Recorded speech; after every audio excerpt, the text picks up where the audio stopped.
Chapter 3041. No, Grandpa isn't tired, but Grandpa is crying. Little Bean pointed at the old man's eyes and said, Grandpa thinks that it would be great if your mommy was home. Our family would be so happy. The professor let out a long sigh. Grandpa, Daddy will find Mommy when he wakes up. He'll find Mommy for sure. Don't cry. Seeing her grandpa sad, Little Bean comforted him. Yeah, Daddy's going to make the antidote now. Let's wake your daddy up first. Then, the old man turned around and took out a toolbox. He sat on the operating table in the living room and studied something carefully. Sis. Little Bean moved closer to Pudding. Do you want to eat my steak? Pudding glanced at Little Bean's face. Pfft, am I such a shallow person? I just want to say that you don't think Grandpa looks like Mommy in any way. Of course. He's Mommy's father. How can they not look like each other? Pudding lowered her head and continued eating her steak. When I went to Grandma's house, she showed me a picture of the deceased Grandpa. That Grandpa didn't look like Mommy at all. Instead, he looked like Uncle Jishin, Little Bean said mysteriously. So? Pudding continued to ask calmly.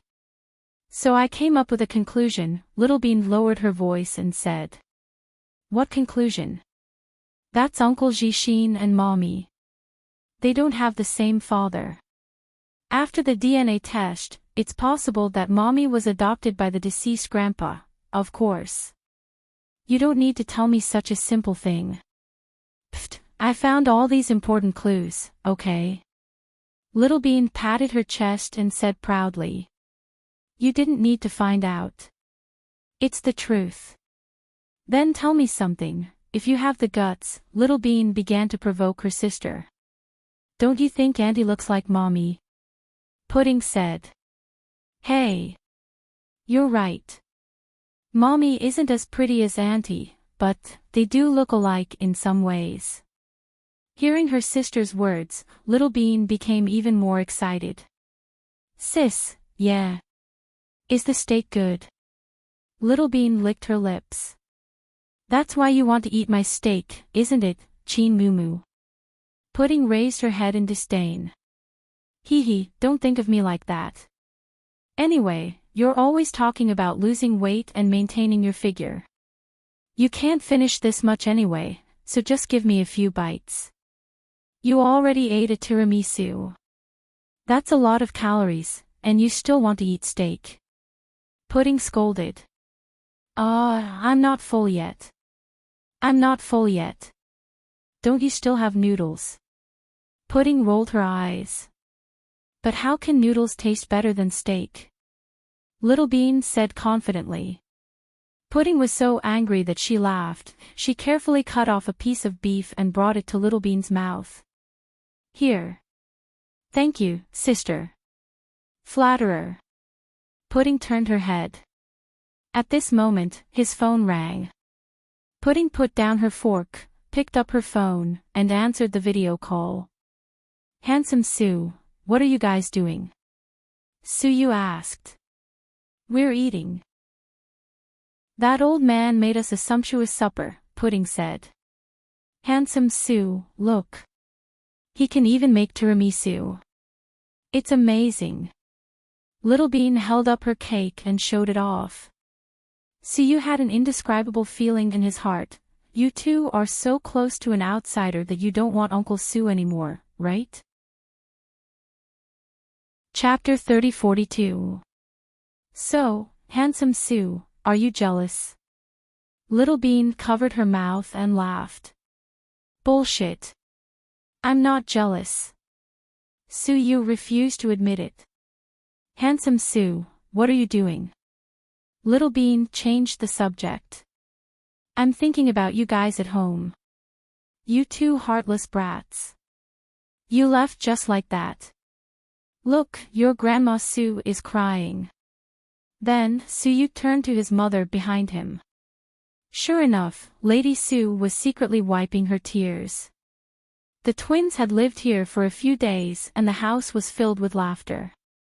Now that he was suddenly gone, Mrs. Sue was not used to it, so she thought of him. When she saw the twins' unfinished food and used toothbrushes at home, she started crying. Grandma Sue, don't cry. We'll visit you in a few days. You can come visit us anytime. Okay. Grandma Sue will visit you in a few days. Lady Sue looked at the kids on the screen and quickly wiped her tears. Little foodie, you can't eat too much at night, especially desserts. Your mommy said you'll have tooth decay. Did you forget? Sue reminded her. I know. Little Bean seemed a bit impatient and perfunctorily replied. Pudding, by the way, I have something to tell you. Go ahead, handsome Sue. Pudding turned the phone and looked at Sue. Do you still have a lot of shares of the whole corporation? Yes. When the market opens tomorrow morning, sell them all. Sue said. I know, handsome Sue. I'm ready. I was going to do it even if you didn't tell me. Okay. I'll go to the company tomorrow to discuss the auction of the whole corporation. Once the company is sold, the shares will definitely plummet. Okay. I'll sell them tomorrow morning. Pudding nodded obediently. Wow. Sis, does that mean you'll get a lot of money? Little Bean came up and smiled mysteriously. What do you want? Do you want to give me some money, rich sis? Little Bean tried to act cute. No. Chin Zhao Zhao, you're so stingy. You haven't sent me a WeChat red packet in a long time, Little Bean complained. You don't need to spend money. What do you want to buy? I'll buy it for you. Why do you have financial freedom but I don't? Little Bean pouted. Because I know how to trade stocks and manage money. Pudding said proudly. All right, stop arguing. Sue felt a headache coming on. Handsome Sue, I want a WeChat red packet. Okay, I'll send it to you. But tell me, why do you need a WeChat red packet? Sue teased Little Bean. Before Little Bean could answer, Pudding said with disdain, she spent all her money on Gao Boyuan's Batman. Pfft. You can't do that, Little Bean. You're a socialite. How can you throw yourself at a man? I didn't. Little Bean explained angrily. Ha ha ha. Is that kid from Gao Rant's family so charming? I can't believe they want us to rack our brains to get money, Sue continued. Hey, handsome Sue, stop it. My sister gave Wei Yunchu a Naruto comic on Taobao.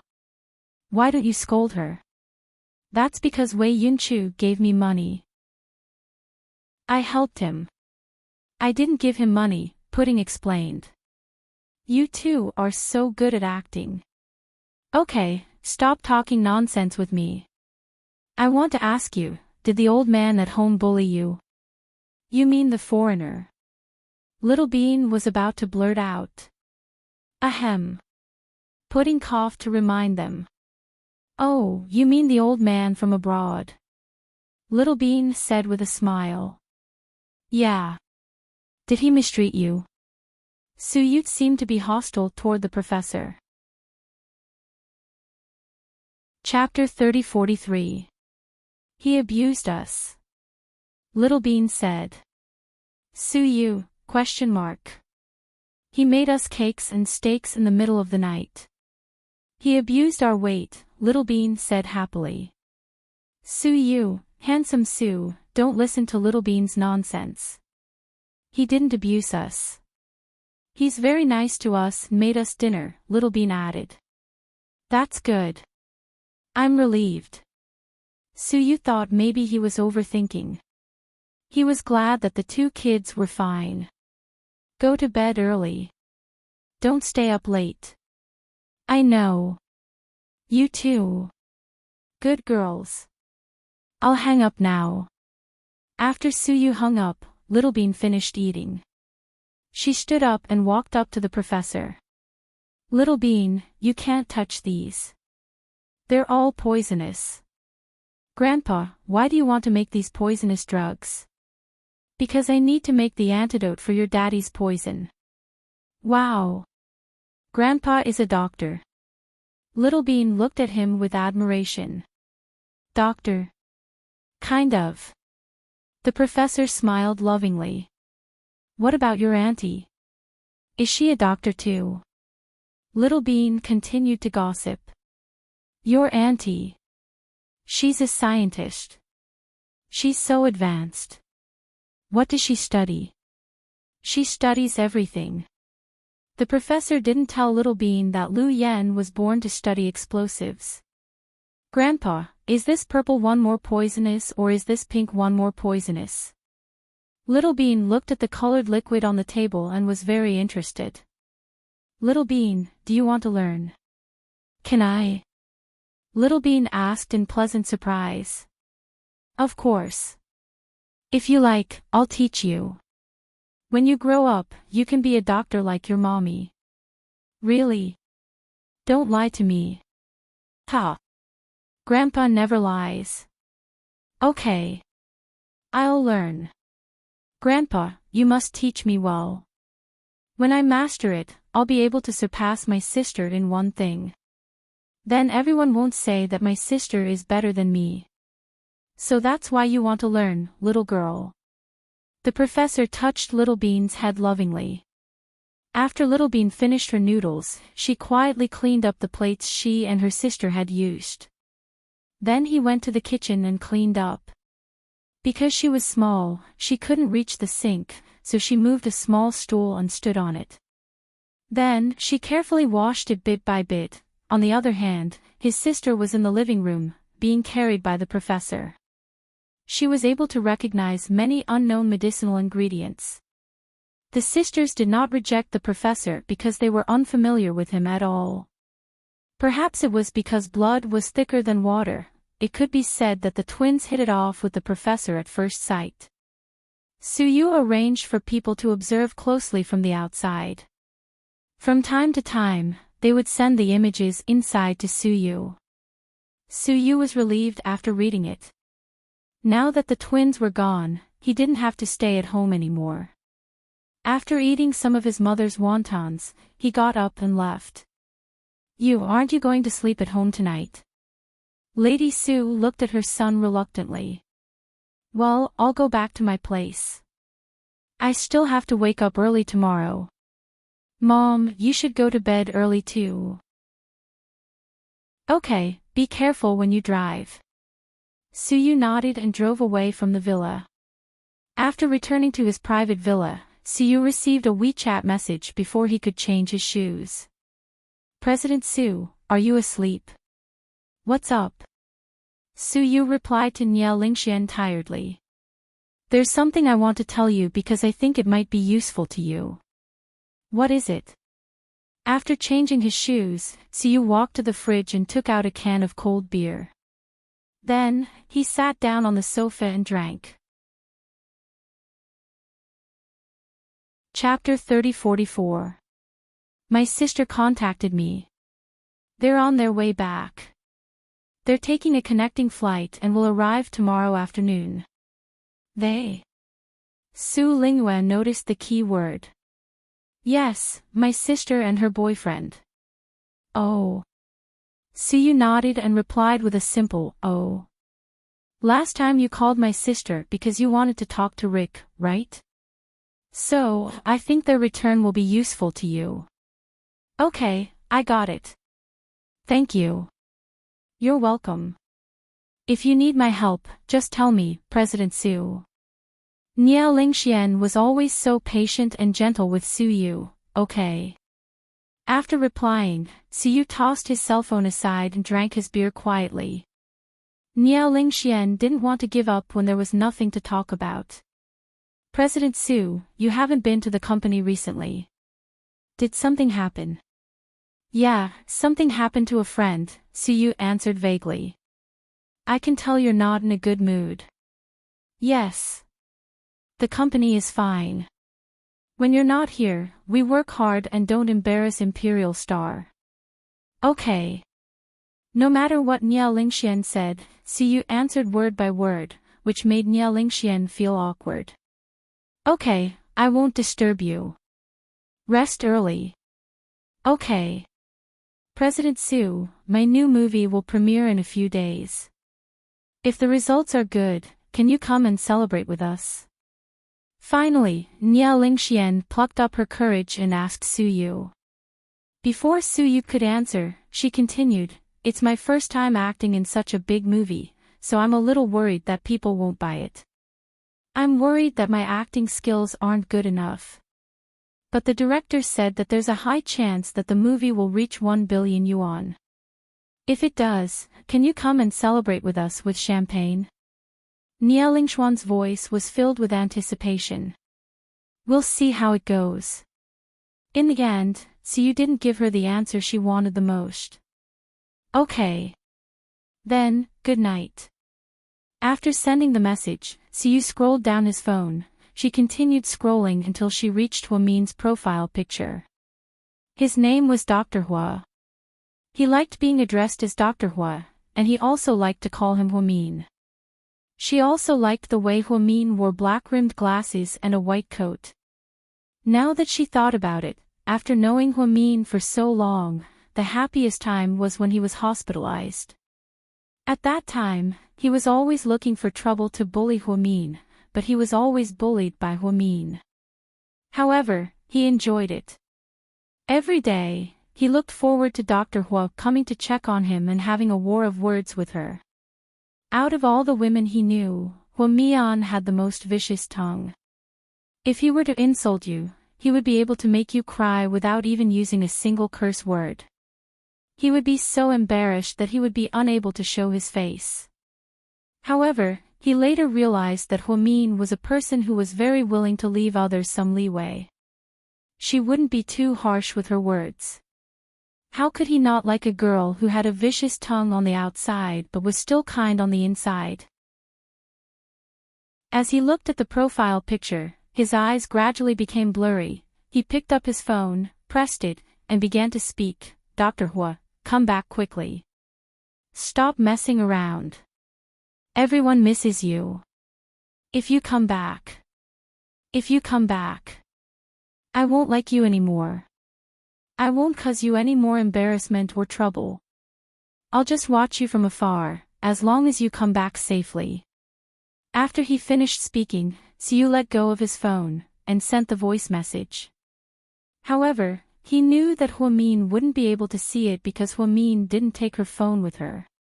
It was always in Gao Rant's office at the Municipal Public Security Bureau.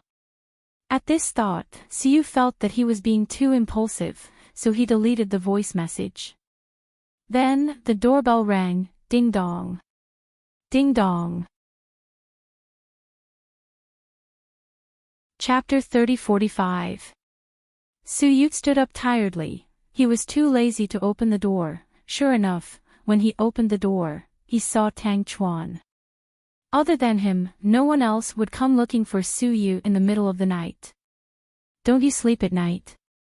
Or did Qi Ning kick you out? Su Yu glared at Tang Chuan and asked. Nonsense. My Ning is so gentle, why would she kick me out? I'm just worried that you're in a bad mood and bored, so I came to keep you company. Get lost, I don't need you to keep me company. Hee, you really are drinking alone. Look at what I brought you. Tang Chuan walked in with a bag of food. There were chicken feet, peanuts, canned fish, ham, and other dishes that went with alcohol. I don't want to eat, I don't have an appetite. Su Yu leaned against the sofa. I know, after my sister-in-law went missing, you've been distracted, your sister-in-law. Don't be so shameless, okay? Are you married to Qi Ning? Why are you calling her sister-in-law? For some reason, Su Yu felt weird when he heard Tang Chuan call Huamin his sister-in-law. You're jealous of this. You. Menopause is coming, no, your period is coming. It's scarier than a woman's period. Fuck you. Only Tang Chuan and Su Yu bickered the most, but the atmosphere was no longer as depressing. Just then, the doorbell rang. Just as Su Yu was wondering who it was, Tang Chuan stood up to open the door. He saw Wei Liao walk in with a box of beer in his hand. Old Wei, why are you here? Su Yu was puzzled. This guy said he'll drink with you tonight and won't go home until he's drunk, Wei Liao said. It's not like I'm out of love. Su Yu smiled helplessly. But you're even scarier than a breakup. Lord Su, how long has it been since you last worked at your company? Ever since Qin Chu and Huamin got into trouble, you seem to have become dispirited, Wei Liao said seriously. Sigh. I just didn't expect things to turn out like this. Where are the twins? Still at your house? Tang Chuan asked. Let's talk about this later. Ningning's father will be back tomorrow. Her parents know about this too. To be honest, Ningning has been crying all day since this happened. I've been feeling really depressed. So, tonight, no matter who it is, let's not go home until we're drunk, Tang Chuan said. Yes. Su Yu nodded. By the way, Old Wei, how's sister-in-law Xiao Wei? Tang Chuan turned to look at Wei Liao and asked. She's still the same. She's depressed all day. My son and I don't dare to provoke her. Wei Liao sighed slightly. That's normal. Sister-in-law Xiao Wei and sister-in-law Mian are so close. Sigh. Let's not talk about this anymore. Let's drink. The three men started drinking in Su Yu's mansion in the middle of the night. Su Yu hadn't indulged himself like this in a long time. After finishing a box of beer, Su Yu took out a bottle of 1985 Lafite under Tang Chuan's encouragement. In the end, Tang Chuan, who was the happiest, drank until he cried and danced around. Finally, he fell asleep on the sofa. On the bench by the pool, Wei Liao and Su Yu were also reeking of alcohol. The two of them leaned against the bench with cigarettes in their hands. Su Yu picked up a lighter and lit Wei Liao's cigarette. Then, the two of them looked up at the starry sky in silence. After a long time, Wei Liao finally spoke. Lord Su. I've been wanting to ask you for a long time. Are you tired of loving Huamin? Wei Liao asked word by word. Chapter 3046. Tired? Why would you say that? Su Yu froze slightly and seemed to sober up a little. Because even as a bro, I think you're tired. All these years, when Huamin was in trouble, you were always the first one to take the lead. If you handled it well, no one would say it was your work, but if you didn't, you would take the blame. When Huamin was in jail, you held a gun to his head and forced his grandfather to give in. Despite the pressure of public opinion, you saved her. When Qin Chu was in trouble, Hua Xiqian targeted her. You brought her to the Su family to raise the baby until she gave birth. After the baby was born, you had to take care of them from time to time. Now that she's in trouble, you're in charge of taking care of her. Now that you mention it, it does seem like I've done a lot of things. Ha! Su Yu laughed heartily. So, you don't feel tired at all? If I felt tired, I would have been tired a long time ago. I wouldn't have the willpower to persist until now, Su Yu said with a smile. So, my obsession with Mian has never been measured by whether it's worth it or not. It's just an instinctive reaction. It's the truest feeling in my heart. Then, Lord Su, you're really a devoted man. Don't call me infatuated. It's only been a few years. When I'm 80 years old and have to walk with a cane, if I still like Huamian, then tell me that I'm an infatuated man. After Su Yu said this, he and Wei Liao looked at each other and smiled. If I were a woman, I'd definitely marry someone like you in my next life, yeah. If I were a woman in my next life, I'd also want to marry a man like me, Siyu said. Then, the two men laughed out loud. This was the first time Suyu had let loose since Qin Chu and Huomian's accident. Otherwise, with so many things weighing down on his heart, he felt like he was about to explode. The professor did magic tricks and taught Little Bean how to make some interesting chemical reactions. It wasn't until Little Bean was tired that the professor sent the two kids back to their room to sleep. Then, he sat alone in the living room to study the antidote in Qin Chu's body. In a remote cold storage in a country in the Middle East following Lu Yan's instructions, Qiao Fei released the blood in Lu Yan's lungs. During the whole process, Lu Yan bit on a piece of white gauze and didn't make a sound. The knife in Qiao Fei's hand slowly pierced into her internal organs. No one could understand Qiao Fei's feelings. Lu Yan was in pain, but he was in pain 10 times more than Lu Yan. But so what? Under such circumstances, was there any other choice? Lu Yan was sweating from the pain and almost fainted several times. She clenched her fists so tightly that her nails pierced the skin of her palms. Finally, after watching the extravasated blood flow out, Qiao Fei carefully sutured the wound. Yan, are you okay? Okay. At this moment, Lu Yan had difficulty speaking, but she forced herself to nod. I'm afraid that your wound will get infected. I'll go out and buy some antibiotics for you later. No, it's okay. I'll be fine with some liquor. Then, Lu Yan raised her hand with difficulty and pointed at a military-grade water bottle in her purse. It was indeed filled with liquor. Lu Yan had made it herself. Give it to me. Qiao Fei opened the bottle.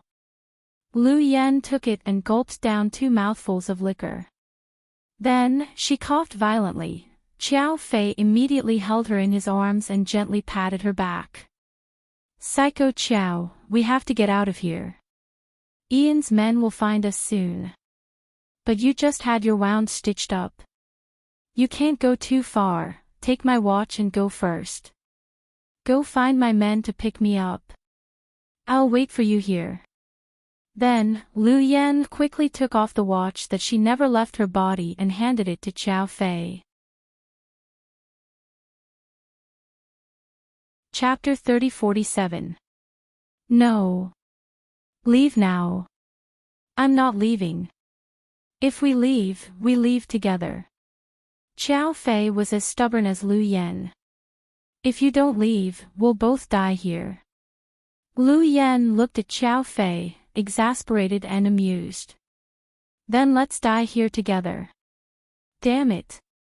I haven't lived long enough. I don't want to die. Lu Yan laughed out loud. Yan, we've known each other for so many years. You should know me. How could I leave you behind? Qiao Fei hugged Lu Yan, who was in so much pain.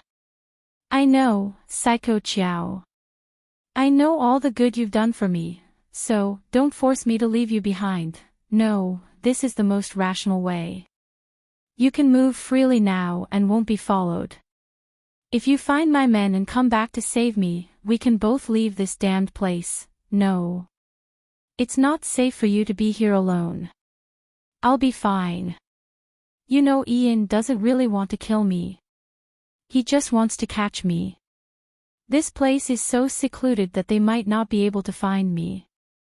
In other words, even if they find me, they might not be able to catch me. Who am I? I'm the famous second Mississippi. Lu Yan put her hand on Qiao Fei's. But, Qiao Fei, I want to live. I know you want me to live more, so I'll be fine. You're not abandoning me. It's just that there's no better way right now. I'll take you out with me. If I go out like this, I'll be followed. We'll both be finished, Lu Yan analyzed calmly. Can't the watch send a signal here? Qiao Fei still didn't want to leave Lu Yan. Dummy. If the watch is sent out and Ian's men find out, it'll expose our whereabouts. After you go out, send a signal to my men. Even if Ian's men find out, they won't catch you. After all, your appearance isn't stable. Hearing Lu Yan's words, Xiao Fei fell silent again. He knew Lu Yan was right, but he really couldn't just leave like this. Psycho Xiao, you're the only one who can save me.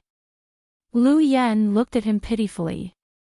Xiao Fei hugged Lu Yan lovingly and gently pressed his face against hers. Then you have to wait here for me to come back. Yes, definitely. If anything happens to you, I will never forgive you in the future. Yes, sir, Lu Yan teased. After a long moment of hesitation, Xiao Fei reached out and took the watch from Lu Yan. Xiao Fei left the 2 pistols to Lu Yan. These 2 are for you. Keep them for self-defense. Yes. If there are too many of them, don't fight them head-on. The worst-case scenario is that you'll be caught by Ian. But you have to stay alive. I'll contact the professor and think of a way to save you. Don't worry. I won't be caught by that guy so easily. Lu Yan smiled. Anyway, take care of yourself. I'll be back soon.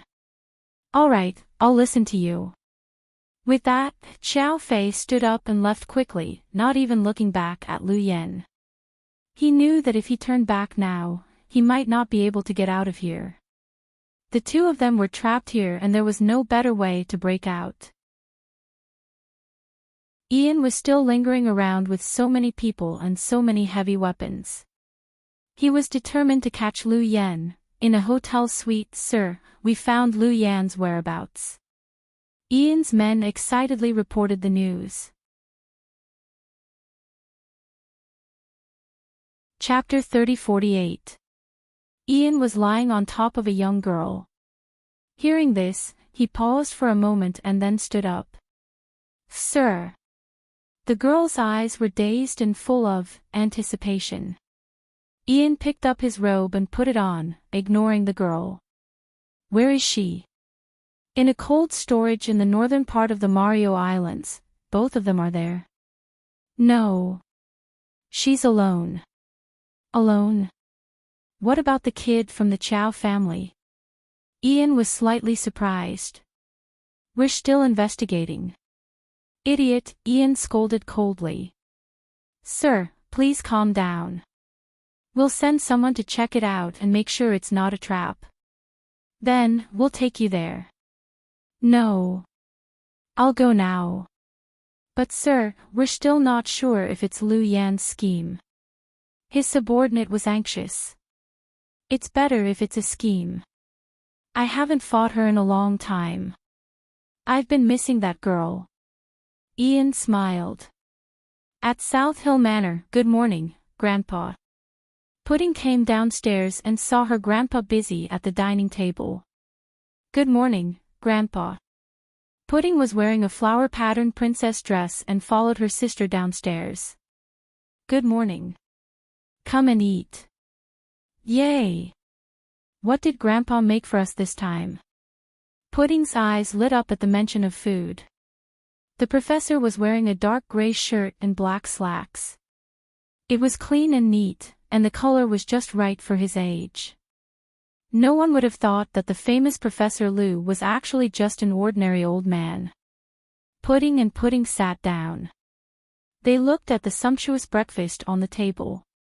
There were 3 bowls of millet and mung bean porridge, 3 fried eggs, 2 grilled sausages, and 2 corn sticks for kids. Grandpa, did you make all this? Pudding was full of admiration. Yeah. You're amazing. You're just like my daddy, Pudding exclaimed. You didn't forget to mention your daddy when you were praising me. You're my biological son. The professor smiled. Grandpa. Did you make any progress last night? Pudding was very concerned about her daddy's condition. Yes. The antidote is almost ready. I'm just missing one thing. I'm going to ask that guy named Siu for it. Whatever you need, handsome Siu can get it, Pudding said. I know. I've already called him. When he sends it over, it will be ready. Grandpa, can I go to the hospital with you to visit Daddy today? You miss Daddy. Of course, my sister has been there several times. I haven't been there yet. I want to go. Okay, I'll take you. Pudding, what about you? Grandpa, I won't be going today. I don't have to worry about you and my sister. I'm going to the stock exchange hall today. What? Is there anything wrong with the stock? If we sell all of the whole corporation's shares, there will be a lot of problems. I need to go with Handsome Sue to deal with it. Alright, then we'll split up. Grandpa will make pepper chicken for you two tonight. Can the two of you eat spicy food? Yes. As long as it's food, I'm fine with it. Little Bean raised her hand. You're going to be as fat as a pig sooner or later. Pudding looked at her sister helplessly. Then, the three of them had a sumptuous breakfast. After breakfast, the professor took Little Bean to the hospital to visit Chin Chu. After Su-Yu delivered the professor's medicine, he drove Pudding home. On the way, Pudding was very quiet. She didn't chat with Su-Yu as usual. Pudding, are you in a bad mood? Su-Yu tilted his head and asked as he drove. Chapter 30-49. Emichim, Pudding seemed to be in a heavy mood and only responded with a simple Emichim. What's wrong? Are you unhappy because you're going to sell all your stocks today, little rich girl? Su-Yu teased her. No, it has nothing to do with that. Money and stocks are just worldly possessions. What? What's going on? Handsome Sue, I'm worried about my mommy, your mommy. Su-Yu froze when he heard Pudding mention Huamin. My mommy is pregnant. I don't know where Hua Xiqian took her. Pudding looked sad. Hua Xiqian is a bad guy, but he's good to your mommy. I've seen it with my own eyes. Don't worry, Pudding, your mommy won't be bullied, Su-Yu comforted her. No, Handsome Sue, it's not like that. It's not that simple. Then what do you think, Pudding? Su-Yu knew that Pudding had a lot on her mind. She looked sad because she had a lot on her mind. Hua Xiqian is good to my mommy, and he won't hurt her under normal circumstances. But don't forget, he has dual personality disorder. Su-Yu's expression changed slightly. Pudding, how did you know about this? I overheard it when my mommy and daddy were talking. The gist of it is that Hua Xiqian is good when he's normal, but when his second personality appears, he becomes a completely different person. When that happens, he won't be able to control himself even if he doesn't want to hurt my mommy. Su-Yu panicked when he heard Pudding's words. Hua Xiqian's double identity disorder wasn't a secret in their circle. Everyone knew about it. Although Su-Yu had never seen Hua Xiqian in his bird form, he could imagine how cruel he would be. What should we do? Su-Yu was panicking as well. My grandpa said that my daddy will wake up soon. It'll be great if my daddy wakes up. He'll definitely know how to find mommy. Well, I hope so. Su-Yu sighed slightly. I hope mommy and the baby are okay. Pudding looked out of the car window gloomily. The two of them then went to the stock exchange hall and did a series of operations. Actually, to them now, even if the whole corporation vanished into thin air, it didn't matter anymore. Because it was just an empty shell left behind by Hua Xiqian. Hua Xiqian didn't even care anymore. After that, Su-Yu took Pudding to Imperial Star. Su-Yu went to a meeting while Pudding sat in the office waiting for him. He browsed through the financial news. President Su, are you there? A woman's voice came from outside the door. He's not here, Pudding replied in her baby voice. Niao Lingxian was slightly surprised. She knocked on the door and walked in. She saw the little girl sitting in Su Yu's office chair, looking very cool. Little bean or pudding? Niao Lingxian smiled in a friendly manner. Are you Auntie Cece's older sister? You know me. Niao Lingxian seemed very happy. You've had a lot of shows recently. The media said that you're now the #1 actress in Imperial Star, Pudding said calmly. Don't listen to the media. I'm not that good. You haven't told me yet. Are you Pudding or Little Bean? Guess. Pudding suddenly played a prank.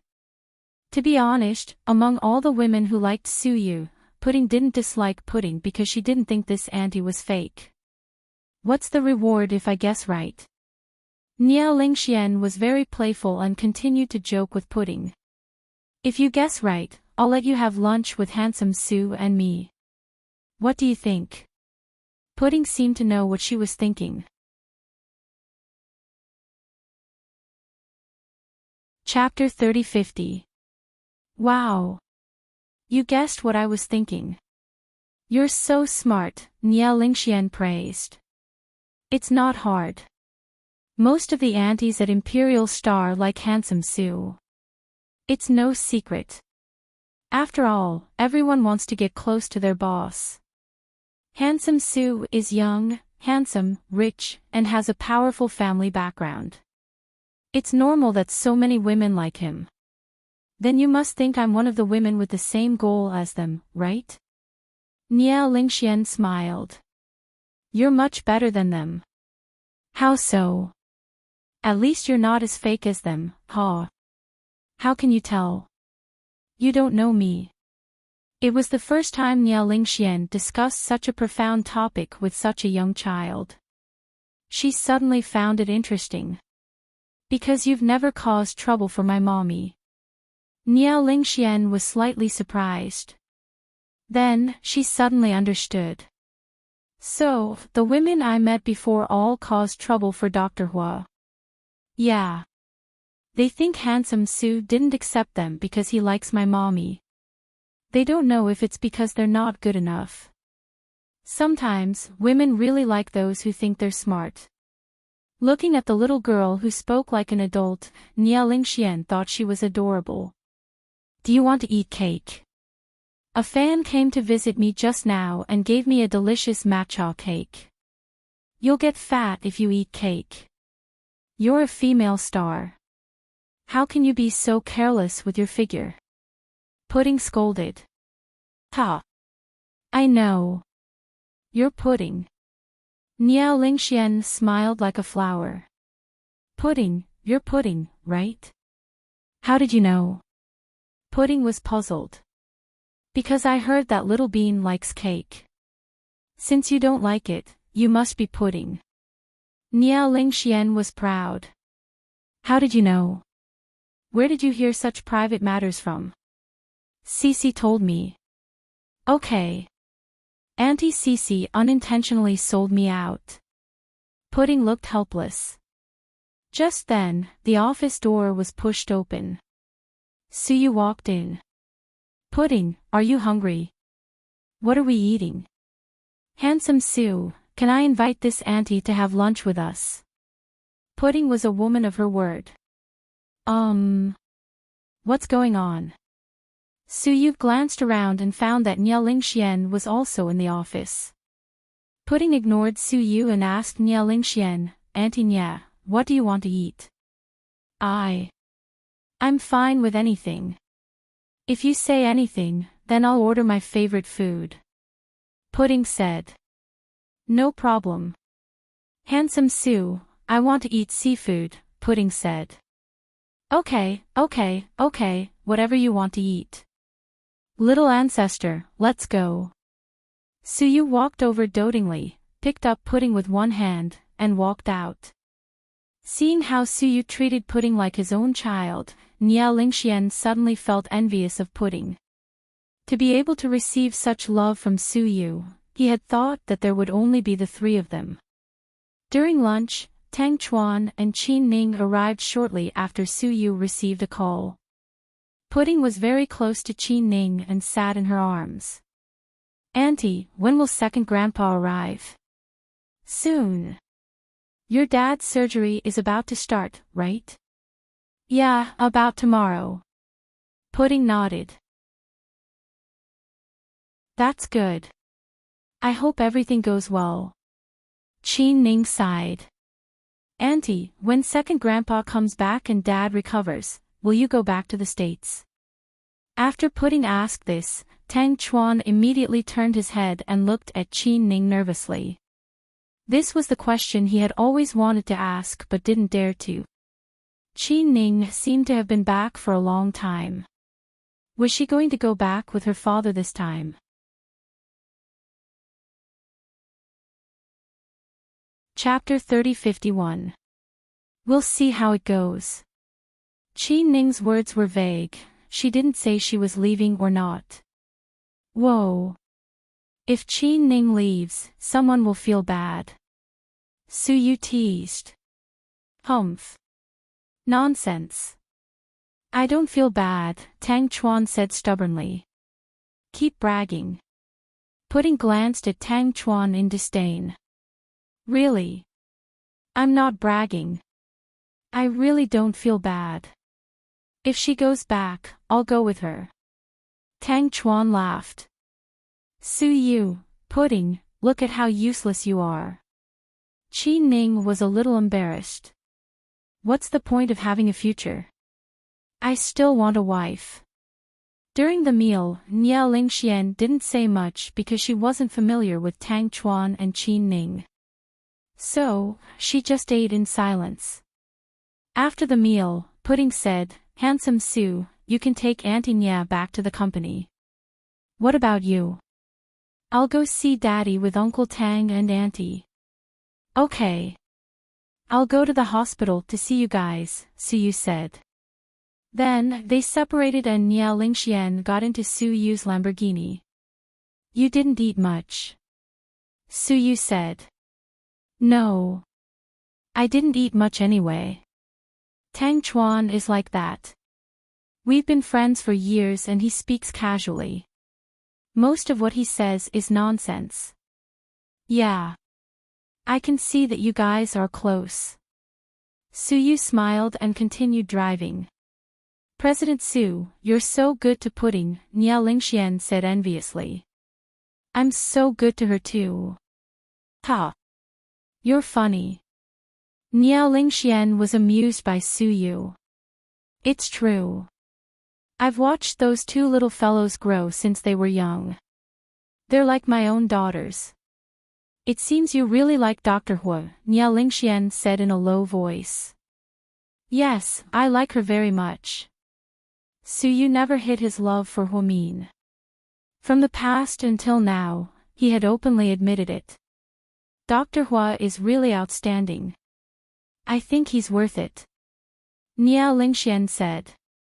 Your sister will arrive in the afternoon, right? Su Yu didn't answer, but asked her another question. Yes, it should be. All right, we're here. You can go back to the company. I'll go to the hospital. Su Yu slowly parked the car in front of the company. Thank you, President Su. You're welcome. Go ahead.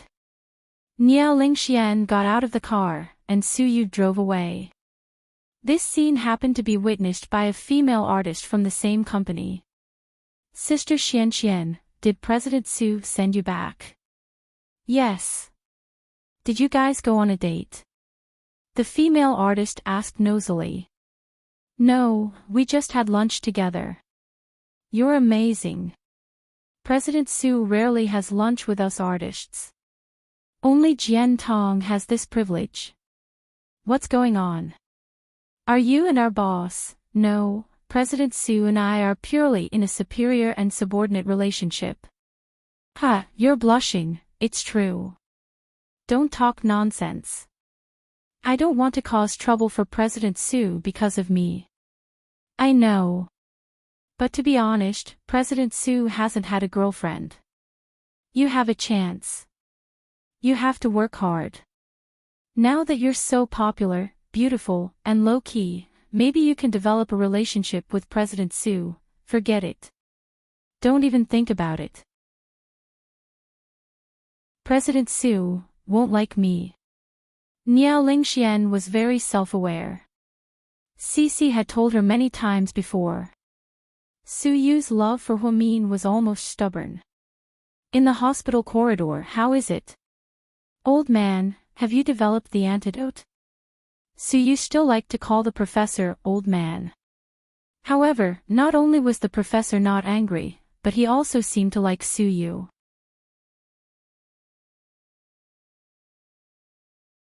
Chapter 3052. Of course. Do you think I'm on the same level as those quacks in your country? The professor said proudly. Whoa. You're so arrogant.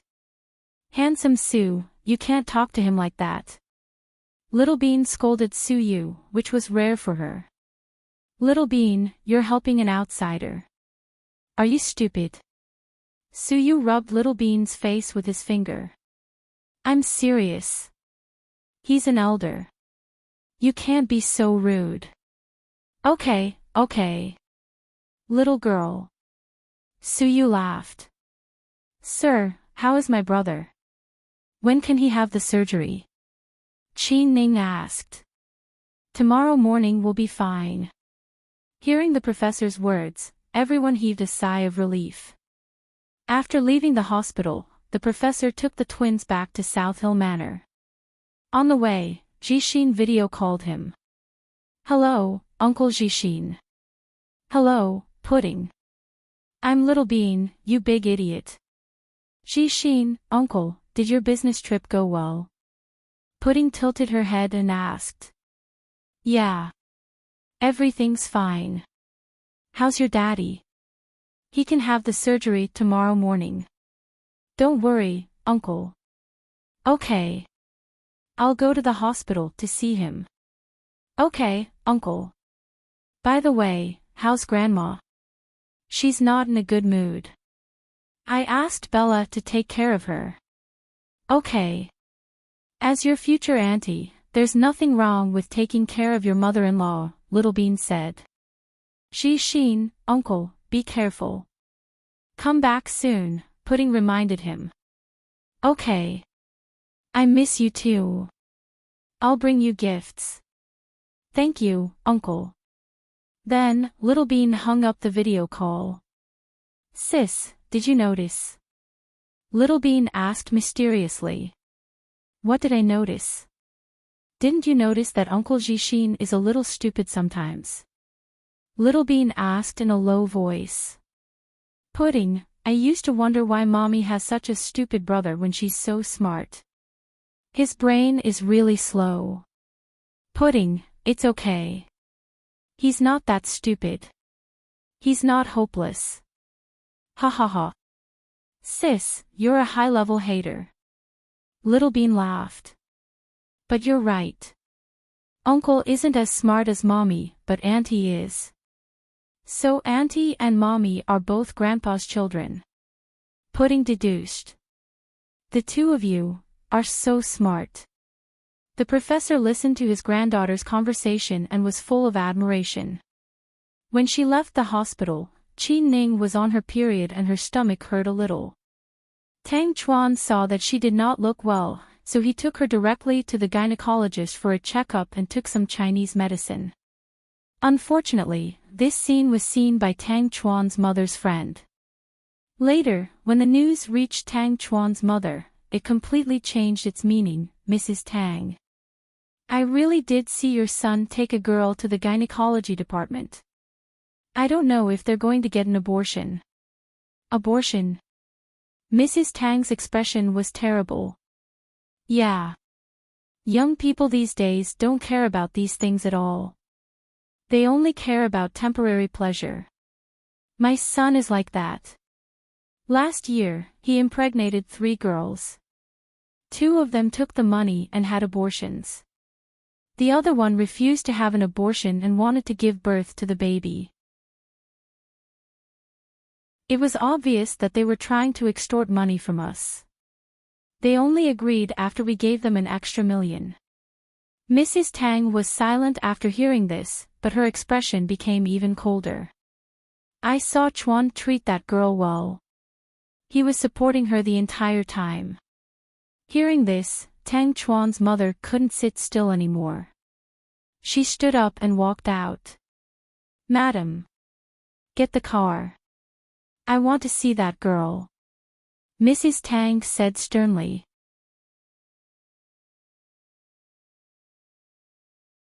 Chapter 3053.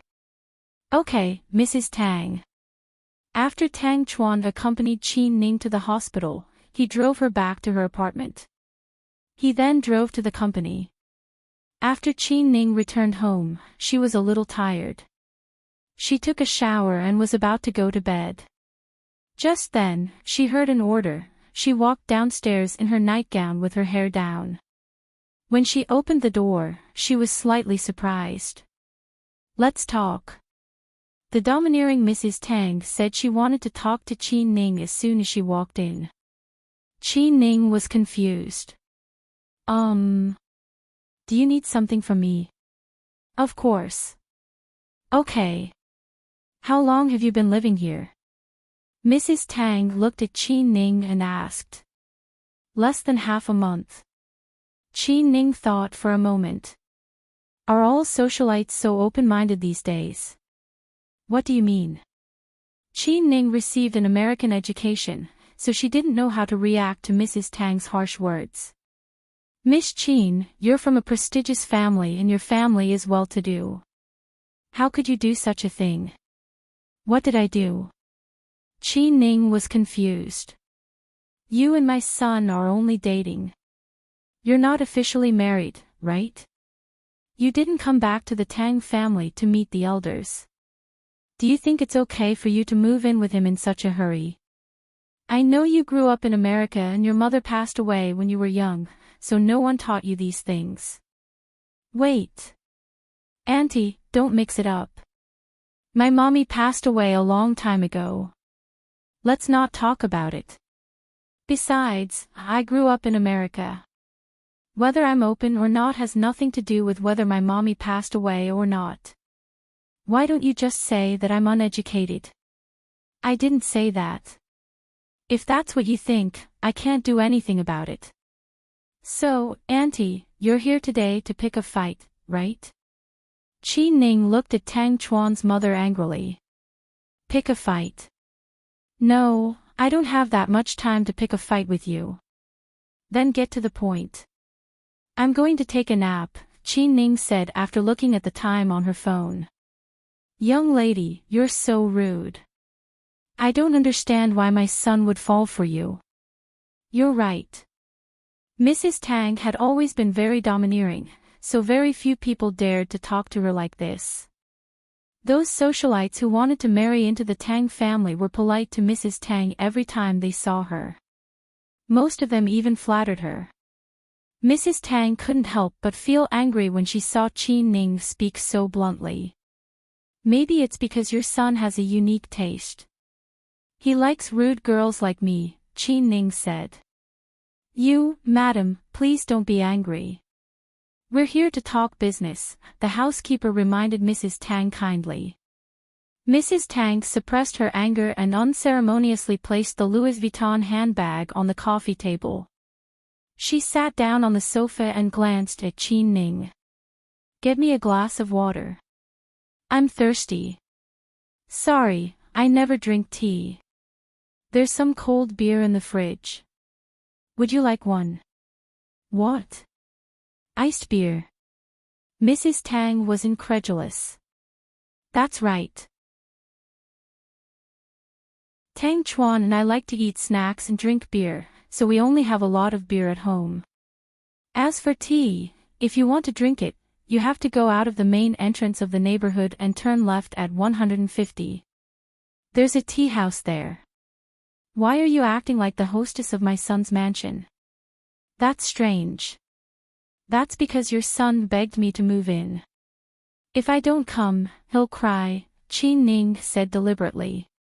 Hearing this, Mrs. Tang's expression couldn't get any uglier, the housekeeper almost cried. She knew that Mrs. Tang was furious, but the young master's girlfriend was too fierce.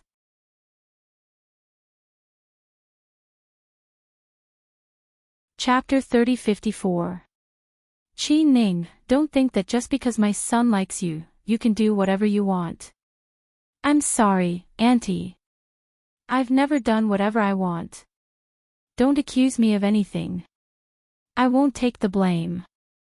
Madam, let's talk about that, the housekeeper reminded Mrs. Tang to get to the point.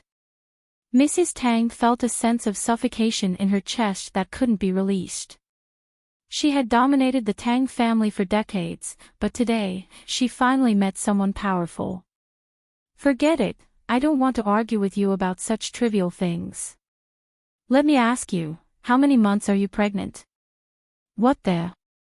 Qi Ning was dumbfounded. What did she say? Mrs. Tang didn't seem to hear her clearly. She seems very surprised, madam, the housekeeper explained. You don't need to be surprised. You can't hide the truth forever. It's easy for me to find out anything in this city. Although I don't like you and I don't treat you as my daughter-in-law, since you're pregnant, don't abort it. If it's a boy, it'd be a shame. After all, he's my grandson. Chuan isn't young anymore. If he has a child, his father and I will be very happy. Don't be in such a hurry to abort the baby. When you're 4 months pregnant, do an ultrasound to see if it's a boy. If it's a boy, give birth to him. The Tang family will treat you badly. After hearing Mrs. Tang's words, Qi Ning's mouth opened so wide that she could swallow an egg. Don't look at me like that. I'm a woman of my word. If you can really give birth to a boy for the Tang family, I won't treat you badly. Auntie, you're so funny. Mrs. Tang, have you watched too many melodramatic TV dramas? Or was it his own YY story that couldn't be more melodramatic? Ha! Mrs. Tang, Miss Qin, our madam is here to talk to you. Although she doesn't like you, if you have a young master in your belly, she can let bygones be bygones. What pregnancy joke? Who told you that I'm pregnant? Qi Ning was about to break down.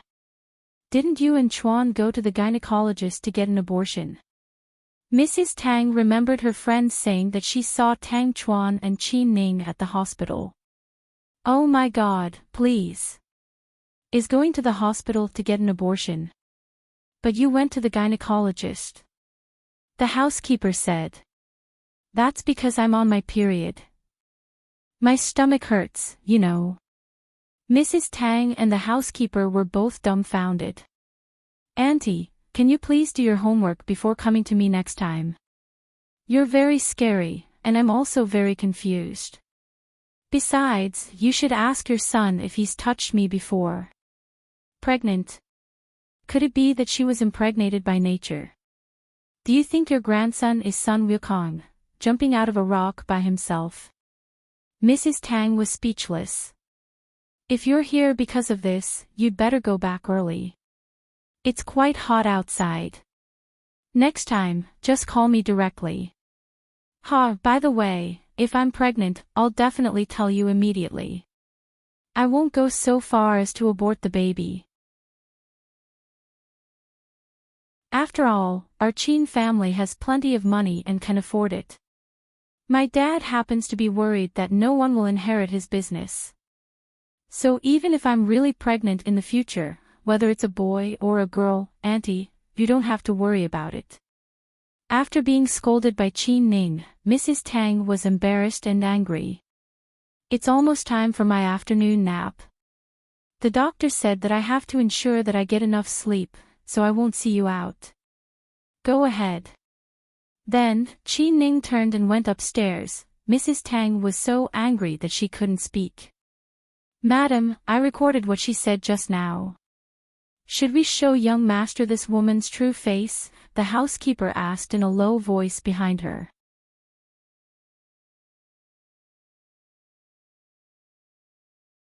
Chapter 3055. Why not? Take the recording and go find our son now. Mrs. Tang was so angry that she almost had a heart attack. Then, she left Tang Chuan's mansion and followed the housekeeper to the headquarters of the Tang Corporation. Tang Chuan had just finished a planning meeting with the marketing department and was about to go for dinner. Just then, he saw his mother angrily walking over to denounce him. "Mother, how come you're so free? Didn't you go play mahjong today?" Tang Chuan smiled cheekily. "Don't talk nonsense. Come in with me." Mrs. Tang's face was full of anger. Tang Chuan was a little confused as he followed behind her. He did not forget to quietly ask the housekeeper. "Sister May. What's the matter? Did my mother eat dynamite?" "Something like that," the housekeeper answered with a straight face. Inside Tang Chuan's office, Mrs. Tang looked back at the housekeeper. "May, play the recording for him." "Yes, madam." Then, the housekeeper took out her phone and played the entire conversation on speakerphone. Tang Chuan listened quietly and couldn't help but laugh. After the recording, Mrs. Tang glared at her son. "Look at this woman. She acts one way in front of you and another way behind your back. She must be very obedient and sensible in front of you, right? Look at her attitude toward me." "Mom, if that's what you think, you're wrong, huh?" Mrs. Tang was confused. "Ning Ning is being very polite to me. She usually yells at me," Tang Chuan said. "Mrs. Tang, young master, are you serious? Don't joke with madam." The housekeeper didn't believe it either. "No. I'm serious. Mom, you're very brave. You actually went to find Ning Ning behind her back." Ha ha ha, thinking about what Qin Ning said to his mother, Tang Chuan laughed out loud. "Didn't I think she was pregnant?" Mrs. Tang was a little angry. "Pregnant? I want to, but I haven't even slept with her yet. How can I get pregnant? If she gets pregnant now, the child won't be mine. Do you want your son to be cheated on? What nonsense are you talking about? I just want to tell you that look at how uneducated this woman is." "Who said that?" "Ning Ning is a very nice person. She treats her friends and family very well." "Really? I can't tell at all.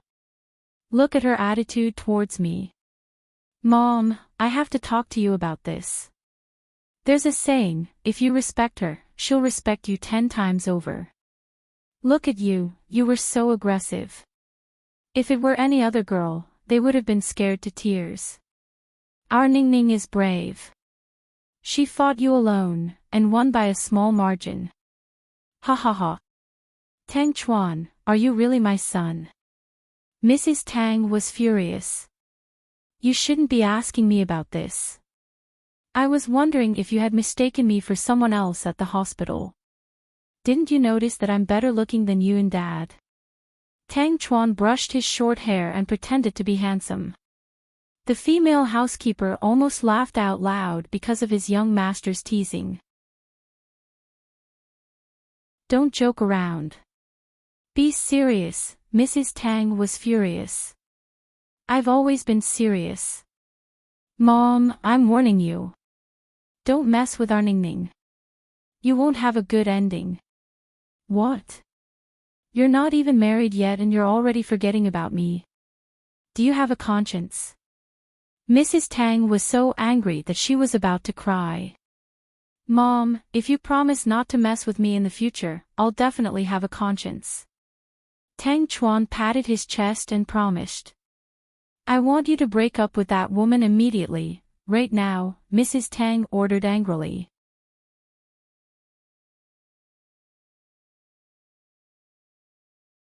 Chapter 3056.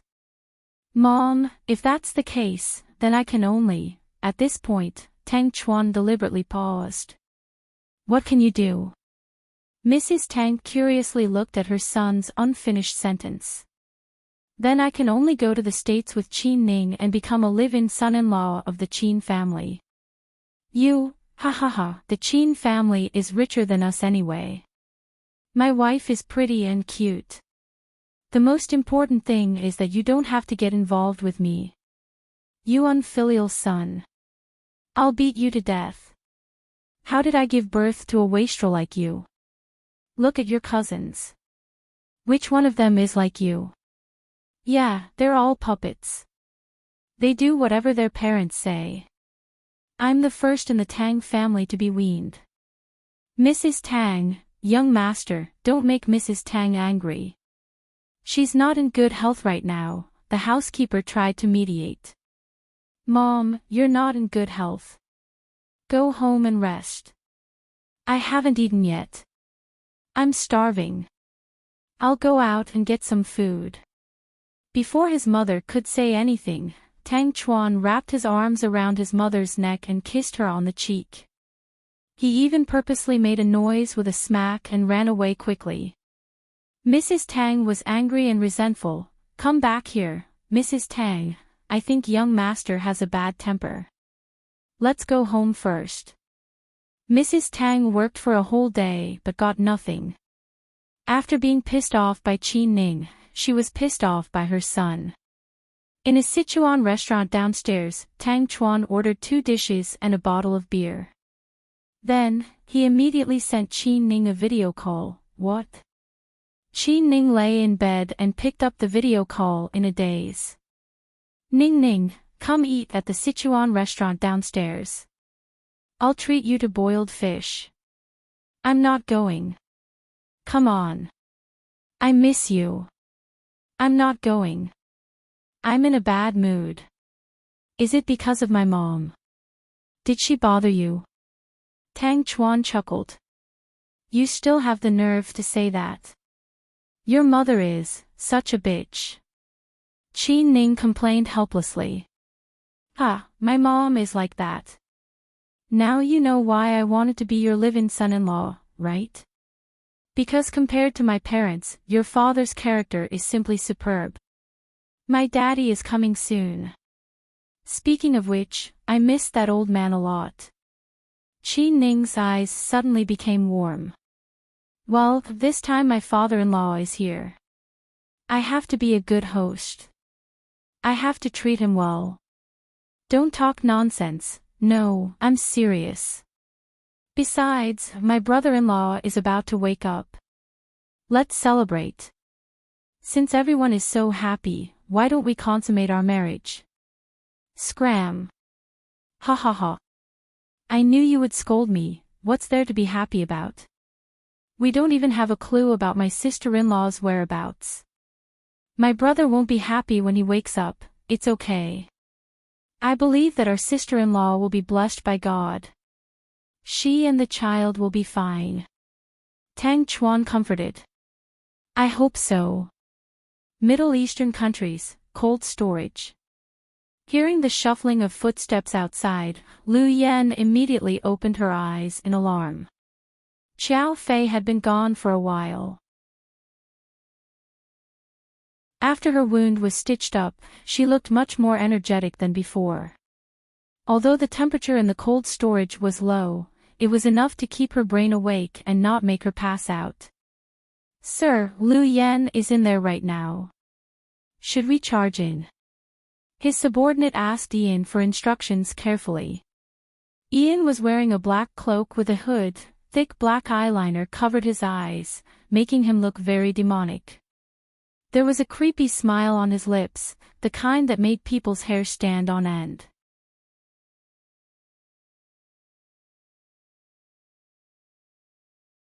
Chapter 3057.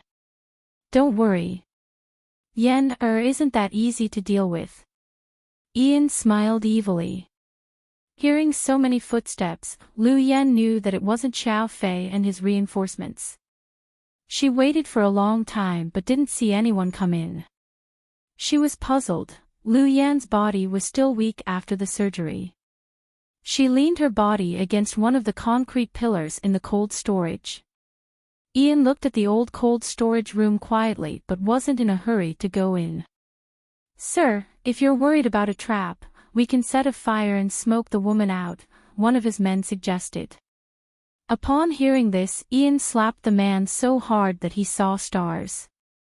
"You've been with me for so long, but you still can't shut up." "I'm sorry, sir. I was wrong."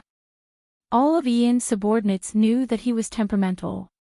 It was hard to guess what he was thinking. No one knew what he liked.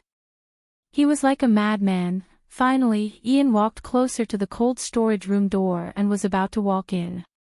"Sir." His subordinates wanted to stop him but didn't dare to. Ian had brought dozens of people with him. When he walked to the cold storage room door, only 4 people followed him. They knew that their master wanted to talk about the real situation. At the cold storage room door, one of Ian's subordinates opened the door for him and didn't lock it. When Ian walked in, he felt a gust of cold air blowing against his face. The cold storage room wasn't very big, so he could see everything inside. So, he saw Lu Yen curled up in a corner, leaning against a pillar. She looked exhausted. "Disgusting guy, it's really you," Lu Yen said in perfect English as she looked at Ian with disgust. "Huh, disgusting guy, is that my new name? I like it." Lu Yen glared at Ian. "Baby, you look seriously injured." Ian said. "Don't worry, I won't die. Even the King of Hell doesn't dare to take my life." "King of Hell? Who's the King of Hell?" Ian didn't understand Chinese culture and was confused. "It's your ancestor," Lu Yen said in annoyance. "No, that's not my ancestor's name. Baby, where's your sweetheart? Why did he leave you and run away? He's a heartless guy. I told you, why don't you follow me? I love you so much." Ian looked at Lu Yen with great interest. In the past few years, the amount of manpower and money he had spent on hunting Lu Yen was shocking. Other than capturing Lu Yen to threaten the professor, Ian had his own selfish motives. That was, he had an extremely strong interest in this treasure with an Eastern face. Ever since Lu Yen was a teenager, he had been thinking about her. It could be said that he had watched her grow up in the past years. For years, Yans with Lu with Lu Yans with Lu with Lu's with Lu. He had never been so interested in a woman before. That was why he didn't have the heart to kill Lu Yen. Cut the crap. Do I need your love? What do you know what love is? You only know how to pretend to be a vampire and play with disgusting things. Don't you even have teeth? Don't you feel embarrassed? Lu Yan's tongue was even sharper than Huomin's. Lu Yan was the first person in history who dared to talk to Ian like this. Ian's subordinates' expressions changed when they heard what Lu Yan said. "Boss, I'll teach this rude woman a lesson for you." Ian's subordinate walked toward Lu Yan with his bare hands, intending to pick her up and give her a good beating.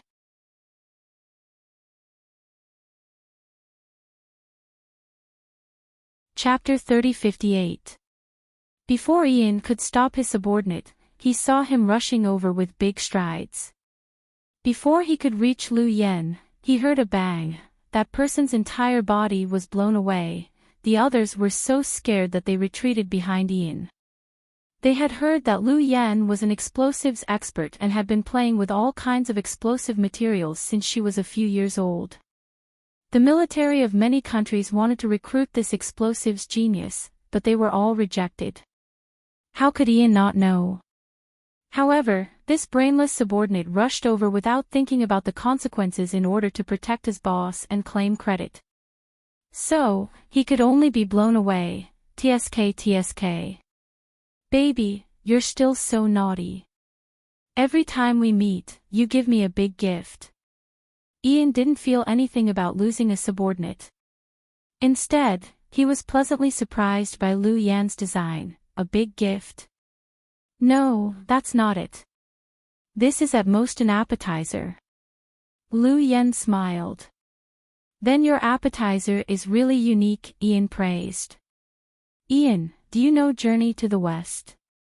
Lu Yan closed her eyes and leaned against the pillar leisurely. Journey to the West.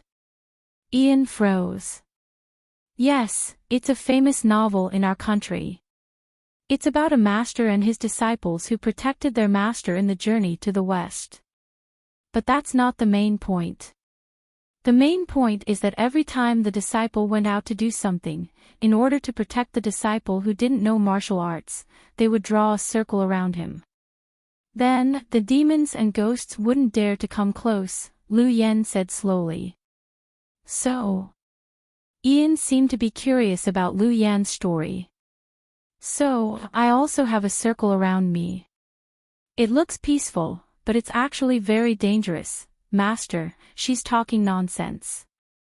Don't believe her, I'm not afraid. At this time, another brainless subordinate didn't believe Lu Yan's words and thought she was deliberately mystifying things. He directly rushed towards Lu Yan. At the same distance, at a different angle, another explosion exploded on the spot. The person reacted quickly and dodged in time. Only one of his arms was blown off. Thick smoke billowed. The air was filled with the smell of gunpowder. I told you it's true, but you still want to die. Ian, your subordinate's IQ is worrying.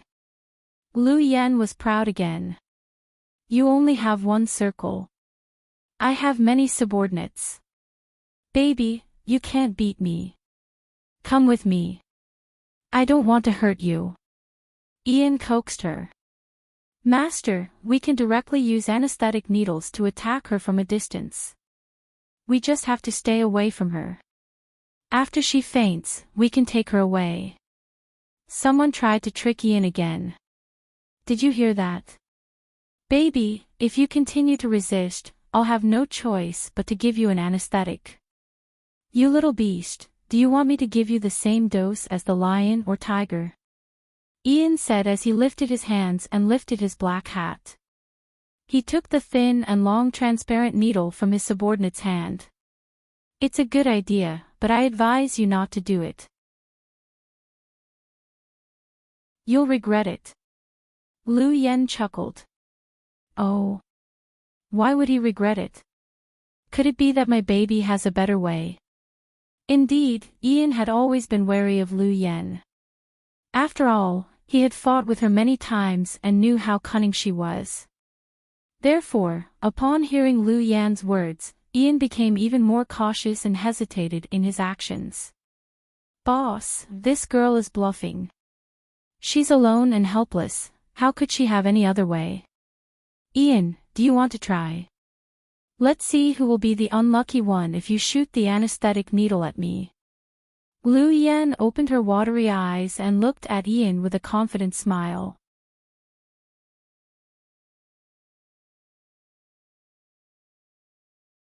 Chapter 3059. China Military Hospital. As soon as Rick got off the plane, he and Cece went to the military hospital to see Chin Chu. Su Yu came after hearing the news. When he arrived, Rick had been in the ward for a long time. Maybe because he was in a bad mood, Rick was alone with Chin Chu. Cece was outside the door with the bodyguards Rick brought.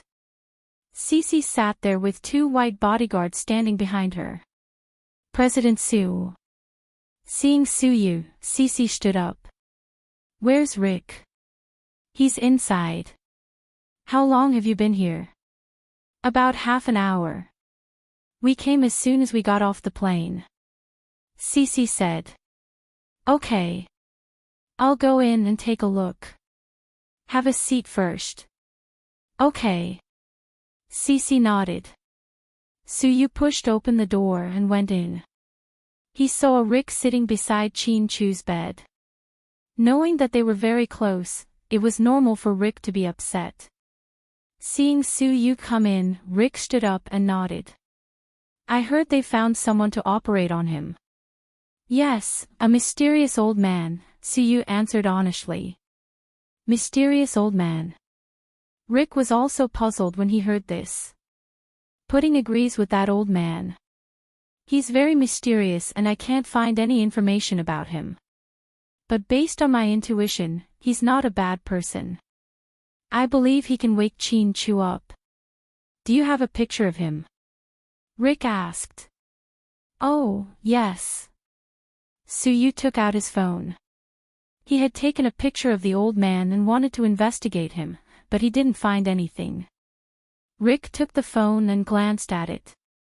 His expression changed. You know him. Suyu saw the subtle change in Rick's expression and immediately asked. His identity is indeed special. But since someone doesn't want you to know, it's better that you don't know. Suyu, they were all so mysterious. Suyu had enough. However, I can tell you with certainty that this person will definitely be able to save Chin-Chu. If even you trust him so much, then I'm even more curious about his identity. It seems like Pudding knows, you know, and the old man knows as well. I'm the only one who doesn't know. Suyu smiled. Let's wait for Huamin to come back and let her talk to you personally. This matter does involve a lot of things and is very complicated. Is this old man related to Mion? Suyu was surprised again. Rick didn't reply. Instead, he walked over and pulled up Chin-Chu's quilt. I'll stay here for a few days until Chin-Chu wakes up. I'll stay at the Kempinski Hotel. You can contact me if you need anything. All right. Suyu nodded. Then, he immediately opened the door and walked out. After not seeing him for a few years, he was still so cool. It was as if he was the only one in the world who was the most awesome. However, Suyu understood Rick's character, so he understood. Are you done? Cece stood up. Yes. How's President Chin? He's okay. Rick said lightly. Rick, I want to go back and see my family. I'll drive you. Rick gently held Cece's hand. No, I mean, can you have dinner with my family? Cece asked carefully. Rick didn't expect this, so he froze for a second. Of course, I won't force you if you don't want to. I know you don't like formalities. My family is actually quite simple. It's just my parents and my sister. My sister took the day off and waited for me at home. She said my mom made my favorite sweet and sour fish. Cece chattered on, trying to hide her embarrassment and disappointment after being rejected by Rick.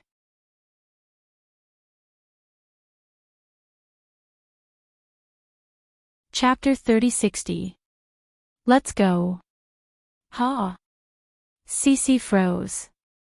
Let's go to your house for dinner, Rick repeated patiently. Then, Cece couldn't hide the ecstasy in her eyes. This guy actually agreed. He was the coolest guy in the world, and he actually agreed to have dinner with her family. Cece was just testing the waters and didn't expect Rick to agree so quickly. Cece, yeah. These are small things. As long as you're happy, I'm willing to do them, Rick said. Was this Rick's confession? Cece suddenly felt that happiness had come so suddenly. She had been worried that after she got pregnant, they couldn't do intimate things and would be neglected. But not only did Rick not do that, but he took care of her even more carefully than before. During her time in the States, she wasn't very happy. After all, she wasn't familiar with the place. Rick was busy with something every day, and she didn't know what it was. So, most of the time, she stayed in the luxurious house, waiting for him to come back for dinner. Sometimes, he came back in the middle of the night and the food was cold. She fell asleep and woke up in the morning, but he left before she could make breakfast. Just like that, Cece lived a boring but persistent life as she waited day after day. She waited for Rick to dote on her more and more. This time, she came back to China because something happened to Chin-Chu and Huamin. But for Cece, it was indeed a happy thing to be back. Rick took Cece back to Cece's home. Qi Ning's father arrived in the city not long after Rick and the others. Tang Chuan drove his black Rolls-Royce to greet his father-in-law like a lackey. Qi Ning wasn't feeling well and had menstrual cramps, so she waited for him at home. At the Sea City airport. "Father-in-law, please accept a bow from your son-in-law." When he saw Qi Ning's father, Tang Chuan hurriedly greeted him. "Don't be so fake, I don't like it." "Where's Ning Ning?" Second Uncle Qin looked for his daughter as soon as he got off the plane. "Oh, Ning Ning isn't feeling well. She's resting at home." "Not feeling well? What's wrong?" "It's nothing serious, don't worry. It's just her period." "I'm not your father-in-law yet. You're not married to my daughter yet." "Don't call me that." "Yes, yes, yes. You're right, Uncle Qin." Tang Chuan nodded and bowed. Then, he took the initiative to help the old man carry his luggage, picked him up, and returned to Tang Chuan's villa. "How's Chu doing now?" Second Uncle Qin asked on the way. "Brother-in-law's condition is still considered stable. He can undergo surgery tomorrow. He should wake up after the surgery." "Where are my elder brother and sister-in-law?" "We've settled the two elders of the Qin family on Mount Yunding. They're far away from the trouble here, but we plan to bring them back for the operation tomorrow." "Yes, this arrangement is not bad. My brother's heart is not good, and his blood pressure is high. I'm afraid he won't be able to take it." This is what a son-in-law should do. After all, it's our family's business. Second Uncle Qin glanced at Tang Chuan indifferently. "I heard that you went back to work at Tangkor." It's just temporary. I'm helping my father with some errands. It's good to have a job. It's better than idling around. Ning Ning has been flying around the world with me since she was a teenager to attend board meetings. You should really learn from her. Although she's younger than you, she's definitely better at business management than you are." "Yes, yes, yes. Uncle Qin, you're right." Tang Chuan really didn't dare to offend this old man. "At South Hill Manor, Grandpa, do you think the colored liquid in this bottle can really help detoxify my daddy?" Little Bean stared at the small glass bottle and asked curiously.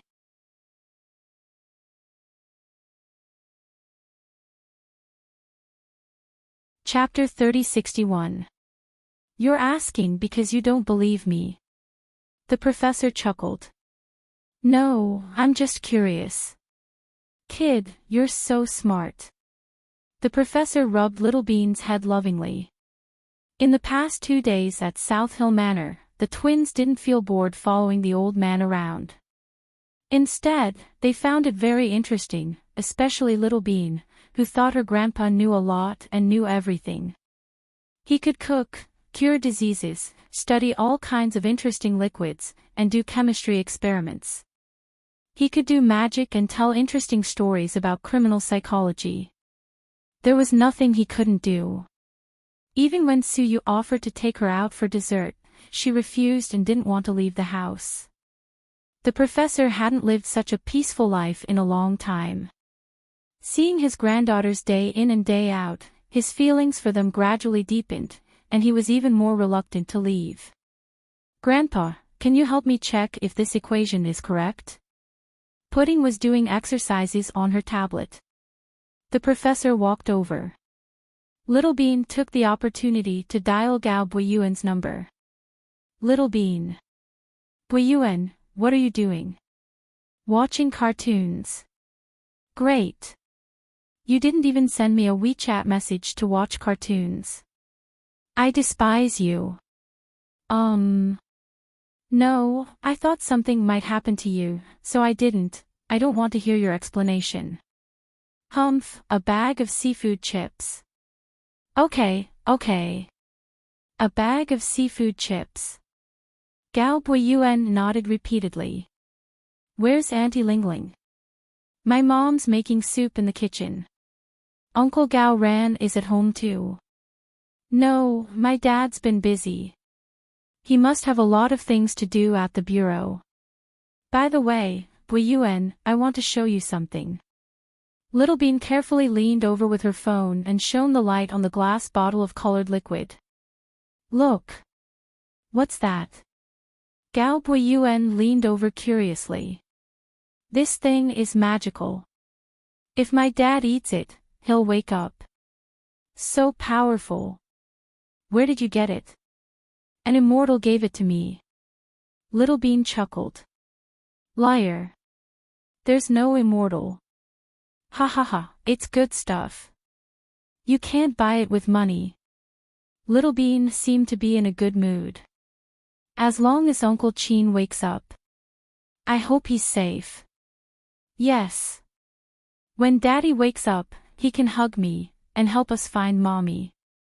Little Bean, if you and Pudding are bored at home, I can ask my mom to drive you to my house. No, we're not bored. We're very interesting. When my daddy wakes up, I'll invite you over for a barbecue. Okay, should we wake Wei Yunchu up too? Gao Bui Yuan asked. That's my sister's problem. It's not within the scope of my concern, Alright then. After the call with Gao Bui Yuan, Little Bean was still curiously looking at the small glass bottle. She could really wake her daddy up. It was too magical. Little Bean suddenly looked forward to it. Would Daddy wake up like the Sleeping Beauty in the fairy tale? Just thinking about it made him happy. On a deserted island overseas, Min had been pregnant for almost 3 months. She was very sleepy every day and was especially fond of sleeping. After she woke up, she opened the door and smelled a very fragrant smell from afar. Then, she saw Hua Xichen, who was shirtless and wearing beach shorts, setting up a shelf with a wooden fire under it. A lamb leg came out of nowhere. It looked ready to be eaten with fat flowing out. Hearing the sound of the door opening, Hua Xichen turned his head and looked at Hua Min with a gentle smile. How did you sleep?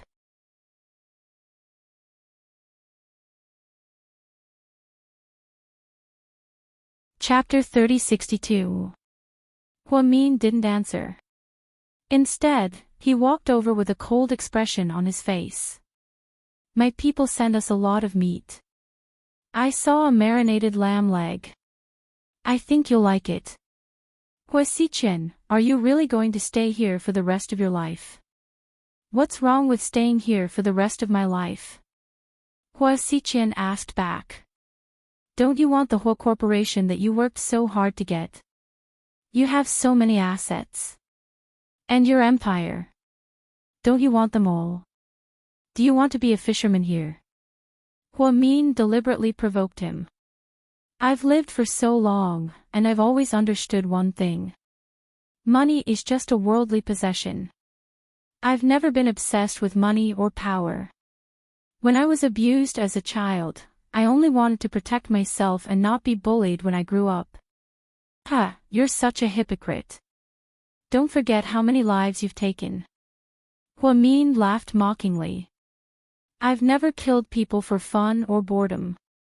I've always done it for a reason. Those who died by my hands were either against me or against you, just like Song Yisher. That bitch did so many bad things to you behind your back. Didn't she deserve to die? Even now, Hua Xichen didn't think that he was wrong to kill people. He thought that he was punishing them on behalf of God. Fine, you're crazy. I won't argue with you, then. Hua Min turned around and walked towards the beach. Mian, the lamb leg is ready. Sit down and eat. Eat by yourself, Hua Min said bluntly. In front of Hua Xichen, no matter how beautiful the scenery was or how delicious the food was, Hua Min found it tasteless. She wanted to go home. She missed Qin Chu, the twins, her mother, Ji Xin, Su Yu, Lingling, and Xiao Wei. She missed all her friends in that city. She missed Yen even more. She missed her biological father, whom she hadn't had the chance to see. But, could she go back? She had no idea how long she would be imprisoned by Huasiqian. If it weren't for the baby in her belly, she might not have been able to hold on and would have broken down long ago. South Hill Manor, ding dong, the doorbell rings. Little Bean immediately ran down to open the door. The moment she opened the door, she froze. Wow! Uncle Rick. Very good, you still remember me.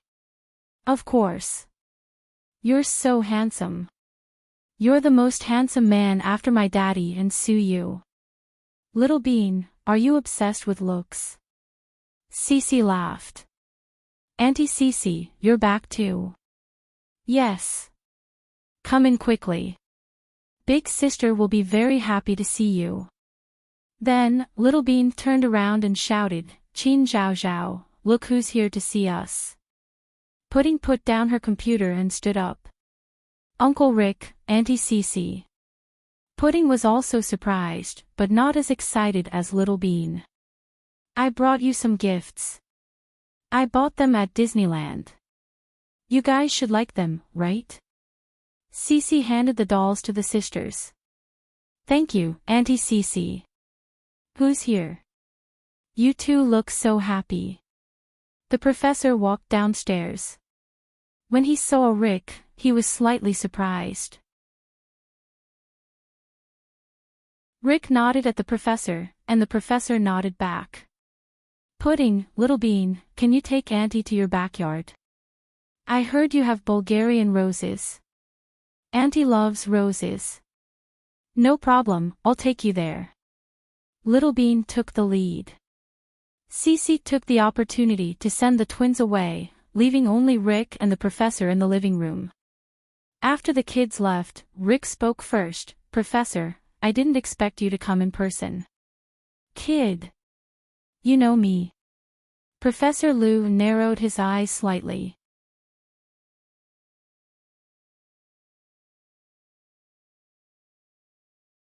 Chapter 3063. I've seen your photo before, Rick said in a low voice. I see. The professor smiled. It's great that you're here. I'm glad you're here. Qin Chu will be saved. Rick knew what kind of person the professor was, so he knew what to do. Yes, that's not a problem for me. Professor, you're very powerful. You should be able to find Mion's whereabouts easily, right? No, I'm not. You don't have Mion's whereabouts either. Rick was surprised. Yen is still looking for her. That means Huasiqian really invested a lot this time. Even you can't find her, Rick said. That boy from the Hua family is very meticulous. He's very obsessed with my daughter, so it won't be easy to find her. He even dared to betray Ian. There's nothing he won't do. That's bad. Even if Qin Chu wakes up and finds Mion's whereabouts, he'll be very sad. There's nothing we can do about it. There's nothing we can do. We'll save as many as we can. Anyways, as long as Mion is safe, the kid from the Hua family won't hurt her. We'll find her one day, the professor said. Rick nodded and didn't say anything else. Middle East, inside the cold storage, Ian and Lu Yen were still confronting each other. Ian didn't know what Journey to the West was or how it worked, but he knew that Lu Yen wasn't someone to be messed with. Ian held the anesthetic needle in his hand, but he didn't make a move on Lu Yen. Boss, this woman is doing it on purpose, right? We're so far away, shooting her with the anesthetic needle shouldn't hurt her, right? Ian's subordinate didn't want to give up, so he instigated his boss to attack Lu Yen. Ian didn't say anything. Lu Yen smiled and said, Kid, you seem to have forgotten how I blew up the branch in Indonesia. You have a mini-bomb. The people behind Ian retreated in fear. I have a lot of bombs like that. I carry them with me at all times. If you want to use the needle on me, I'll die with you. Baby, are you trying to scare me again? Ian smiled. If you don't believe me, you can ask Xiao Nan. He knows my tricks. Lu Yan closed her eyes and ignored these people. His expression was incomparably relaxed. In fact, he didn't seem to be afraid at all. Boss, this woman can't possibly have a miniature bomb on her, right? We shouldn't have trusted her. What do you know? She doesn't play by the rules. Ian frowned slightly. Then, 5 minutes later, Ian stood not far from Lu Yan, not daring to make a move. He could only watch from afar, not daring to get close. Lu Yan was surrounded by explosives and could be blown up if she wasn't careful. At this moment, footsteps came from outside the door. My lord, someone is coming.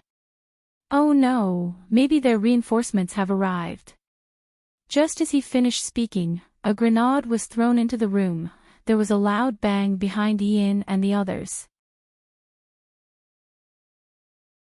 Ian's subordinates covered Ian as he hurriedly left through the side door. They escaped with the help of the billowing smoke. Xiao Fei rushed in, carried Lu Yan out of the front door, and got into the car. Bastard, what took you so long? I was almost kidnapped by that psycho Ian. Lu Yan pinched Xiao Fei's face and scolded him. I'm sorry, Yan. Xiao Fei looked at the weak Lu Yan with heartache. Xiao Fei. I'm so hungry. I want to eat. Lu Yan's head tilted and she passed out. Yan. Xiao Fei was scared out of his wits.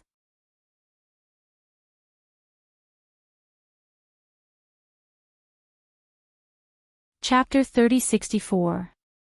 When Lu Yan woke up again, she was already in a private plane, tens of thousands of meters in the air. Below her was the vast ocean. Give me a glass of water. Lu Yan woke up weakly. You're awake. Xiao Fei walked over with a glass of water and sat on the big leather bed. Where are we? On the way to M country. I asked your doctor to treat your wounds. You can rest and recover. Lu Yan opened her eyes and looked around the private plane. Other than Xiao Fei, there were 4 other people in the plane, as well as a team doctor. The doctor was an Israeli. Okay. Lu Yan nodded. She sighed in relief and leaned against the back of the bed. Xiao Fei carefully picked up a pillow and placed it behind her back. We received news that Ian arrived at the cold storage 10 minutes ago. But for some reason, he didn't do anything to you. Luckily, we arrived in time. We were worried that he would take you away. That's because he was scared. Lu Yan smiled. Xiao Fei, Lu Yan was the only person in the world who dared to say that Ian was scared. Ian was a murderous terrorist, how could he be scared? So, Xiao Fei thought that Lu Yan must have done something. Boss, did you play with bombs again? One of the female subordinates interrupted with a smile. Yeah, I drew a circle around myself with a bomb. Anyone who gets close will die. Lu Yan said. What about Ian? What's he scared of? What did you say to him? Xiao Fei was curious. What did Lu Yan do to make Ian not dare to do anything for 10 minutes? This wasn't his style. I told him not to act rashly. He might lose more than he could gain. That's it. Xiao Fei was surprised. Yeah, the more vague I was, the less confident he was. Ian is a very cautious person. I said that and pretended to be confident. He thought that I had a mini bomb with me that was as powerful as the one that blew up his Indonesia branch. If he used the tranquilizer needle, we would all die together. You have a mini bomb with you? Xiao Fei was surprised. He had been with Lu Yan for so long, but she didn't mention it. That little thing was very dangerous. It could blow up an area with a radius of several kilometers at any time. No, Lu Yan said confidently. Xiao Fei, so you were trying to scare Ian. Xiao Fei asked. Yes, I was stalling for time, waiting for you to come. Fuck. Boss, you're really ruthless. You can even do this. What if someone finds out? A male subordinate was so scared that he cursed. Exposed. How could this be? My acting skills are Oscar-worthy. Lu Yen smiled smugly. But Ian isn't just anyone. Boss, you're really awesome. It's because he's Ian that I dare to say such nonsense. If it were anyone else, they wouldn't believe me. Xiao Fei, his subordinates, you guys, come here. Lu Yen waved at her subordinates. His 4 subordinates, 3 men and 1 woman, walked over in an orderly manner and stood in a row. How's the investigation going? There's still no news about the first Mississippi, no news yet. How is that possible? How many days has it been? Hua Xiqian hasn't shown up. No, he hasn't contacted Germany. Our people are closely monitoring Nalo and haven't found Hua Xiqian. It's the same in the States, that's strange. Are the 2 living people really missing? Lu Yan was in a bad mood. Boss, there's news in China. What news? Lu Yan looked up.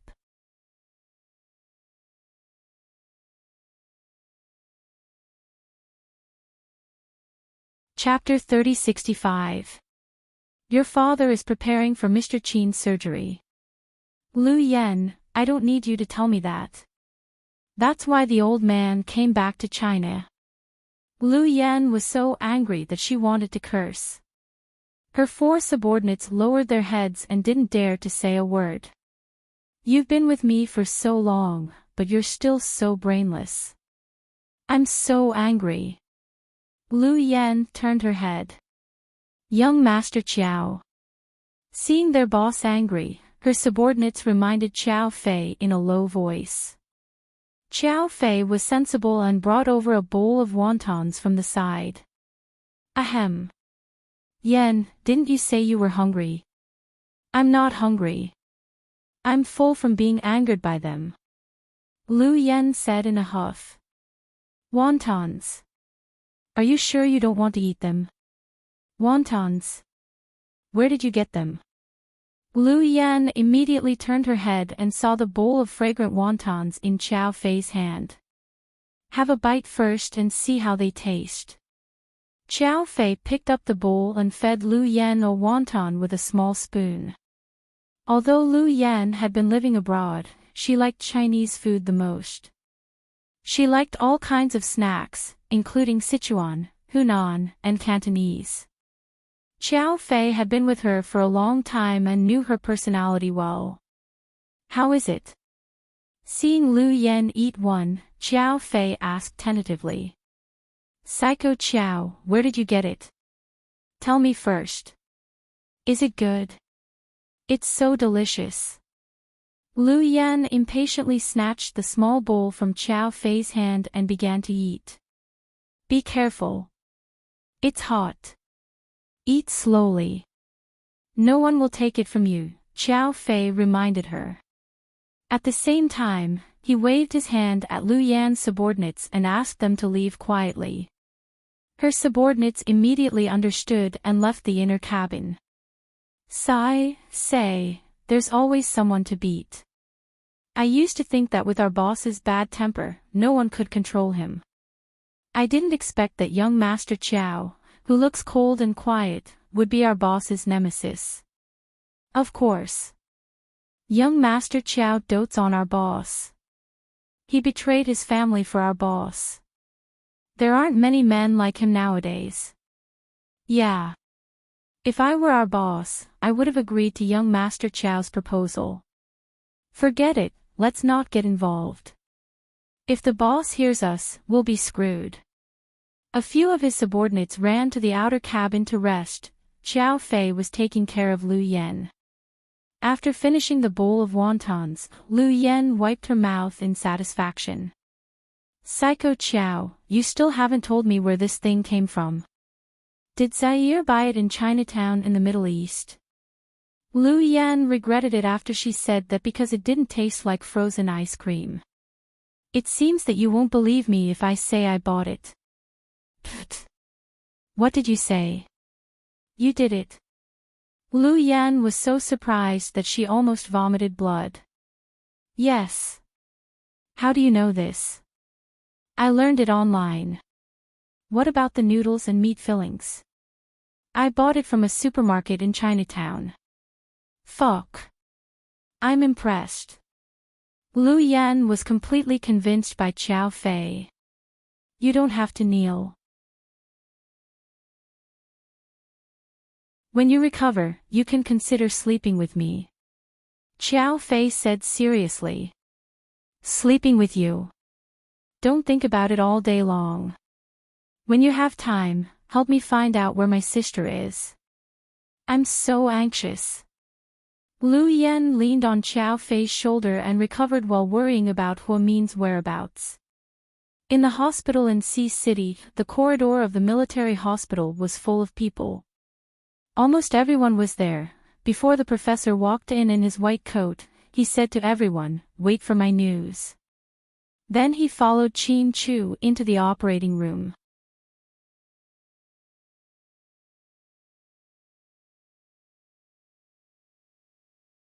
Chapter 3066.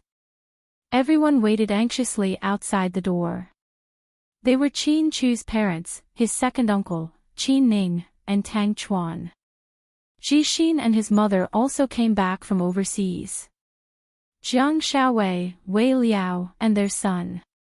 Gao Ran, Zhu Lingling, and their son. Ni Yang and his wife also came early. Rick and Cece, who just came back from overseas, were also there. Su Yu, Lady Su, and the twins were standing closest to the door. Everyone was nervous, and the hallways suddenly quieted down. Everyone had a tacit understanding and remained silent. Sis, Daddy will wake up soon, right? Little Bean suddenly asked. Everyone's eyes turned towards Xiao Budian. Emichim, Pudding was a woman of few words and only replied with one word. Don't worry, your daddy will get better. Suyuk touched Little Bean's head and comforted her. It's not easy for our Chu and Huamian. They're so young, but they have to go through so much trouble. God is so unfair. Lady Qin leaned on her husband's shoulder and covered her face as she cried. Auntie, don't be sad. Big brother will be fine. When he gets better, he'll go find Mian. Qin Ning said. Yeah, my brother-in-law is a godlike man. He can do anything. He'll be fine. I don't know if this old man can save my son. I hope he can. Qin Chu's father also looked worried. Uncle Qin, the old man is a great doctor. Don't worry. No one knew the professor's identity, so it was normal for them to be worried. But Rick knew about it, so he reassured everyone. Rick, you seem to know as well. Gao Ran stood beside Rick and whispered. It's very complicated and can't be explained in 1 or 2 sentences. I'll tell you when Qin Chu wakes up. Emichim, Gao Ran nodded and didn't ask any more questions. Little Bean, what's that in your hand? Gao Buiyuan walked over and asked. Cake. I made a strawberry cake myself.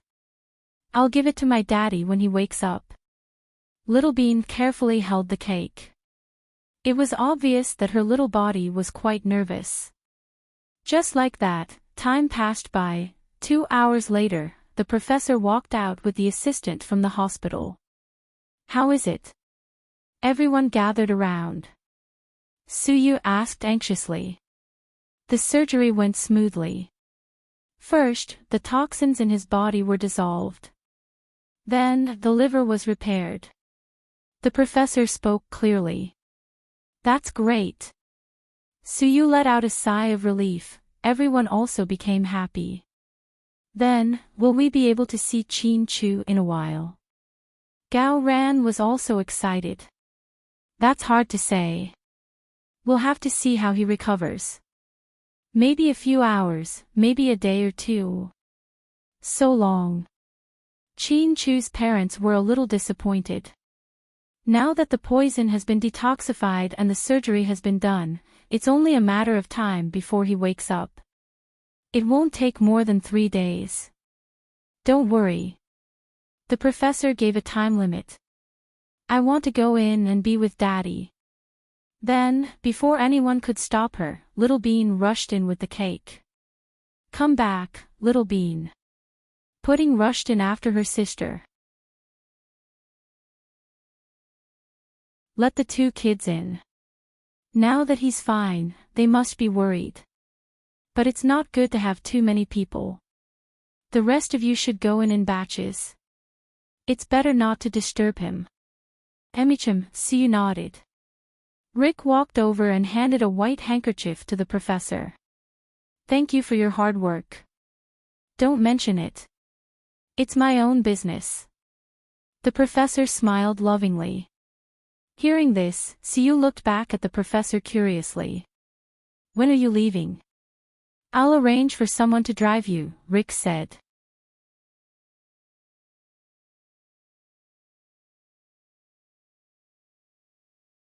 Chapter 3067.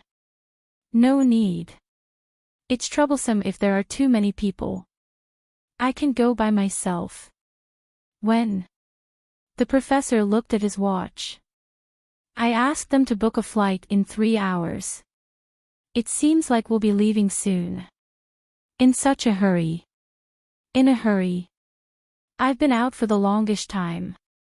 The professor smiled. Yes, I understand. Rick nodded. Old man, you can't leave yet. Chin-Chu hasn't woken up yet, Suyu interrupted.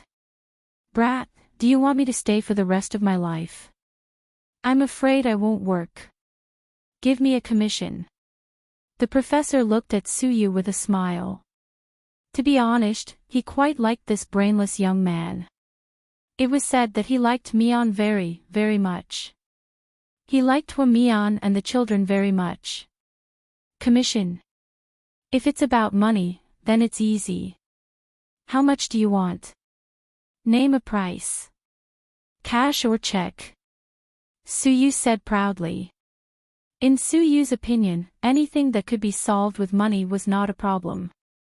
So when he heard the old man talk about money, he was very happy.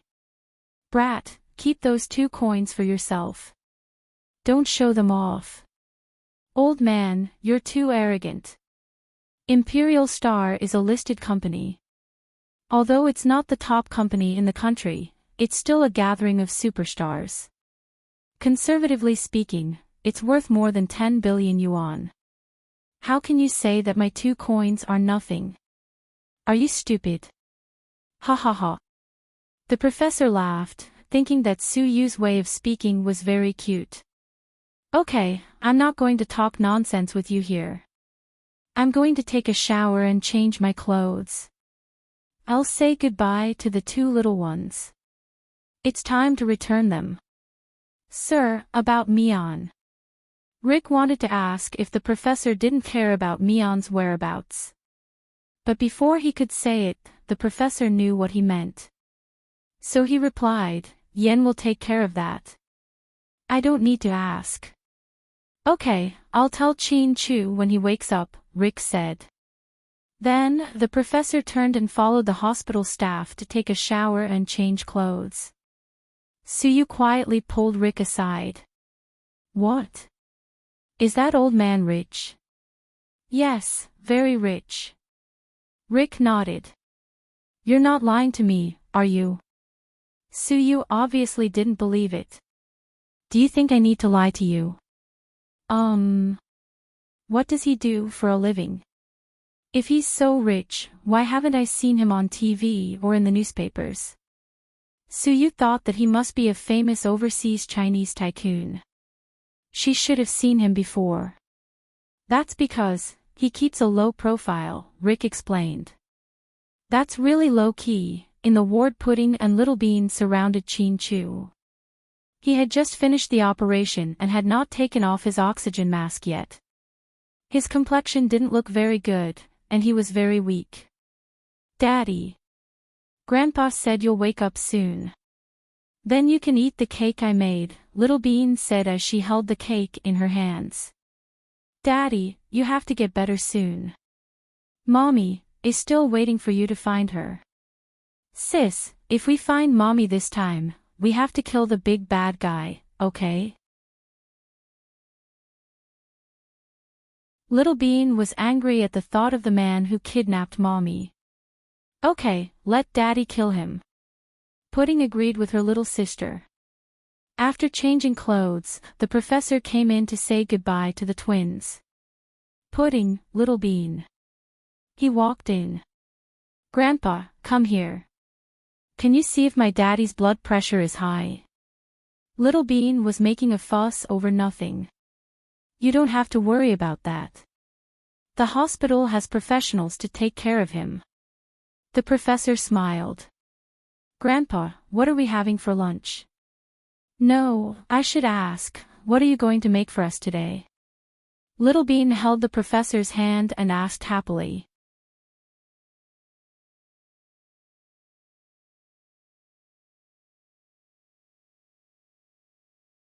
Chapter 3068. Pudding, Little Bean, come here. Grandpa has something to say. The professor sat down on the sofa in the ward and waved his hand. He called the twins over. "Okay. Go ahead, Grandpa," Pudding said obediently. "Your daddy's condition has stabilized and he'll wake up soon." So, at this point, the professor paused for a moment. Then, he looked at the twins with clear eyes and didn't have the heart to speak. "Grandpa, so what?" The impatient Little Bean was getting impatient. "So, Grandpa has to go." "No."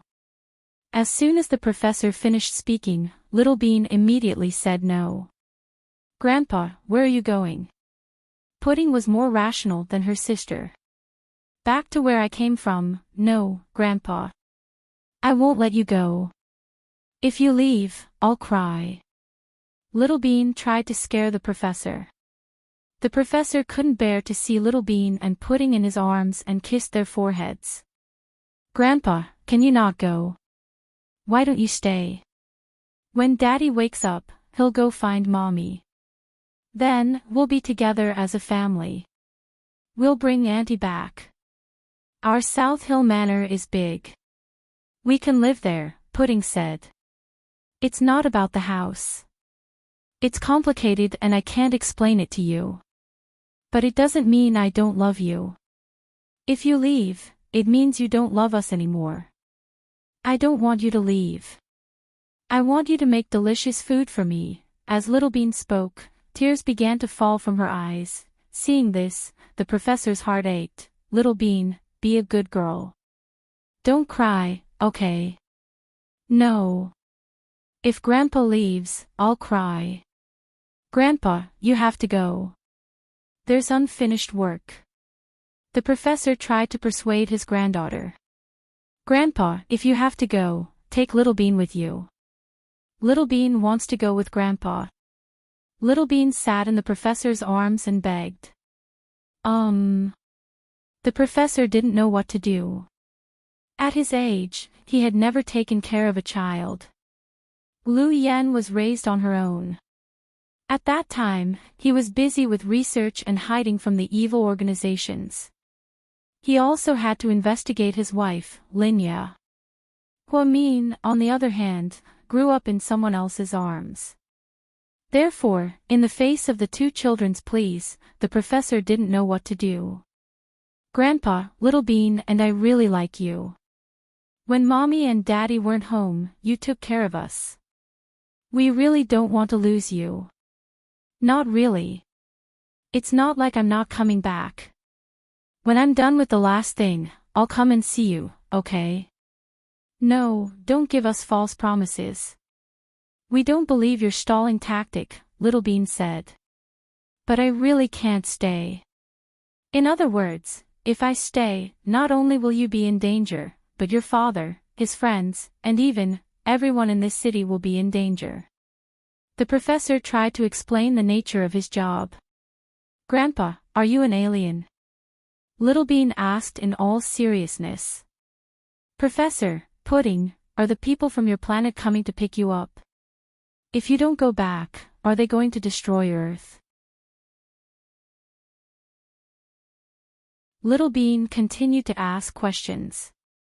The professor didn't know whether to laugh or cry. Grandpa, are you really not waiting for Mommy to come back? Don't you want to see her? I'm sure she really wants to see you, right? Pudding decided to change her strategy, which was different from Little Bean's clinginess.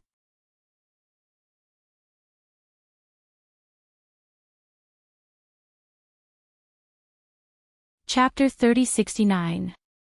There are still many opportunities to see your mommy. Now is not the best time. Trust me. If I stay now, I'll bring you trouble. But we're not afraid of trouble. Little Bean pouted. Looking at the troubled expression on her grandpa's face, Pudding had an answer. Everyone knew how her grandpa treated them these days. If it weren't for the situation, she believed her grandpa wouldn't have left so heartlessly. Grandpa, will you come to see us again? Pudding asked. Of course. You're my babies. The professor held them in each hand and placed them on his lap. He really didn't want to leave these two jokers. He smiled more when he was with them than he had in his previous life combined. Especially when he was from another generation. He felt more for his daughter's daughter than he did for his daughter.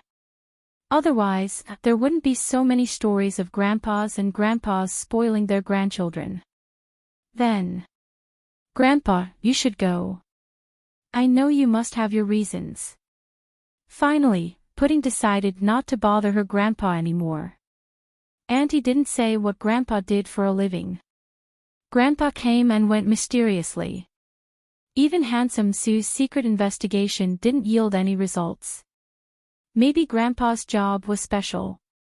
Sis, are you crazy? How can you let Grandpa go? Little Bean looked at Pudding in surprise. Grandpa loves us. If he had a choice, he wouldn't want to leave. If it weren't for Daddy's illness, he probably wouldn't have come back, Pudding said. Pudding is absolutely right. The professor gave a thumbs up to his granddaughter, who had touched his heart. Auntie told me that she only sees Grandpa a few times a year. So, Grandpa isn't lying. He must be very busy with work, Pudding said. Hearing this, Little Bean pouted and lowered her head guiltily. Yeah. Speaking of which, I feel guilty toward your auntie. I didn't take good care of her when she was young and let her go wild. The professor sighed slightly. So, we're very happy that Grandpa can operate on Daddy and take care of us for a few days. What more can we ask for? Pudding spread out her hands. Sis, you do have a point. Little Bean was finally enlightened. Hearing Pudding's explanation, the professor felt sad. Children of a few years old could understand him, but he did not understand himself.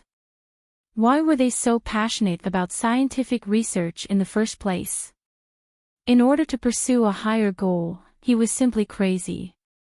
All these years, for the sake of these hobbies and research, it was as if his family had been separated.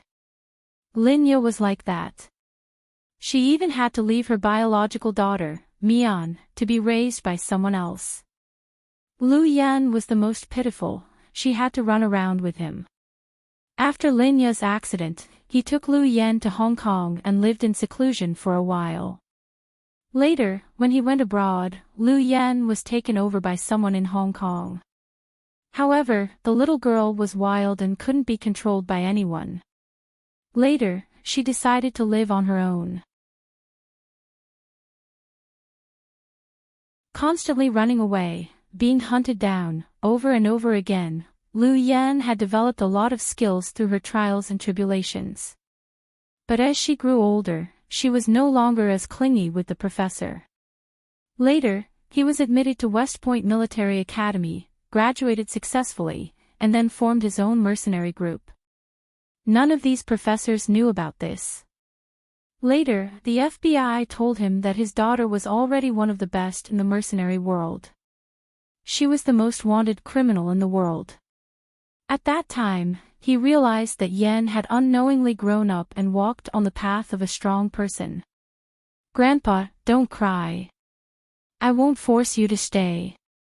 Seeing her grandpa's wet eyes, Little Bean quickly comforted him.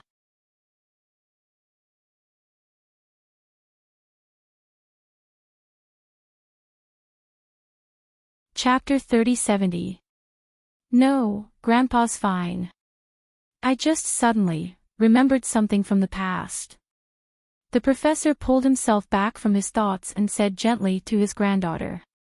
"Grandpa, have you booked your plane ticket? Will someone take you back?" "I'll ask Handsome Sue to make the arrangements. Uncle and will escort you to the airport," Pudding said. "It's okay.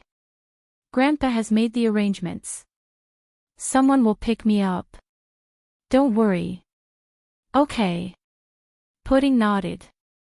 "Daddy will wake up soon. The two of you should be obedient and wait for Mommy to come back."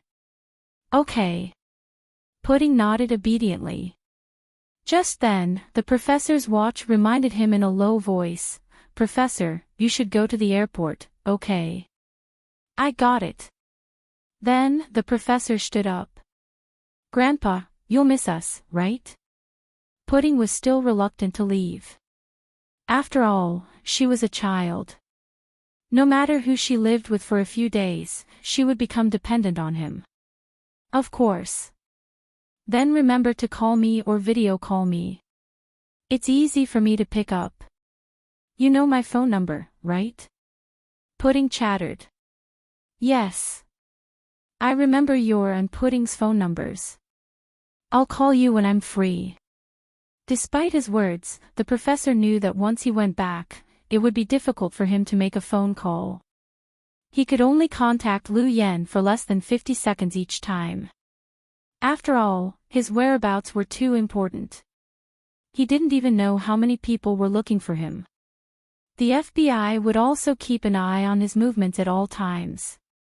They wouldn't allow him to talk so much on the phone. But he didn't need to tell the children about this. They were already disappointed that he was leaving. If they knew that he wouldn't call them, they would be very sad. Then, "Grandpa's leaving." The professor turned around and walked out slowly. "Grandpa, goodbye. I'll miss you."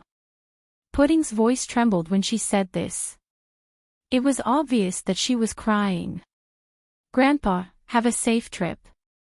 Pudding suppressed her emotions and pretended to be calm. "Okay." The professor nodded and walked out with a heavy heart. When he walked to the door of the ward and opened it, a drop of tear fell on his calloused hand. Then, he opened the door and left without looking back. The professor left without hesitation and didn't need anyone to see him off. Suyu and Rick stood at the entrance of the hospital, watching the black car slowly leave. "Damn, what a mysterious old man. I'll find out his identity sooner or later," Suyu said. Rick didn't say a word, but there was a complicated look in his eyes. Lu Yan and the professor had complicated backgrounds and weren't people he and Suyu could control. Even Chin Chu would not easily step into their circle. Rick knew the reason why they hadn't come looking for Huamin all these years. Someone who had a grudge with the leader of the top international terrorist organization was no joke. After the professor left, members of the Chin family entered the ward to visit Chin Chu one after another. Lady Chin held the hands of her two granddaughters. Qin Ning, her father, and Tang Chuan all stood to the side. "Uncle, since you're back, why don't you stay with the children?" "I think my brother will wake up soon," Qin Ning said. "Okay." Qin Chu's father nodded. "I'll take care of my brother in the hospital." You're not feeling well, so you should go back and rest. Dad, you should go back too. You must be tired from the long flight. Qi Ning looked back at her father. Ning Ning, come out. Dad wants to talk to you. Qin Chu's second uncle gestured for Qi Ning to go out alone. Seeing the father and daughter acting so mysteriously, Tang Chuan's expression changed slightly. He felt uncertain.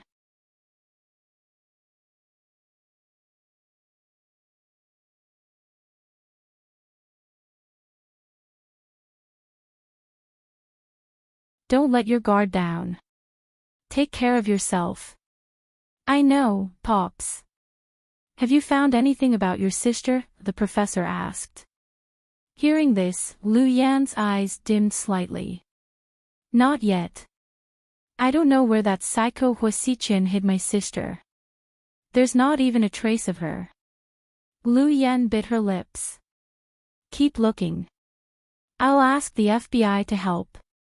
If there's any news, let me know. Okay. Then I'll hang up. Hey, don't.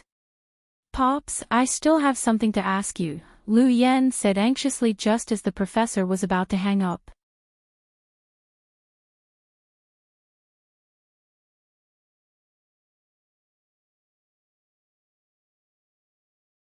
Chapter 3072.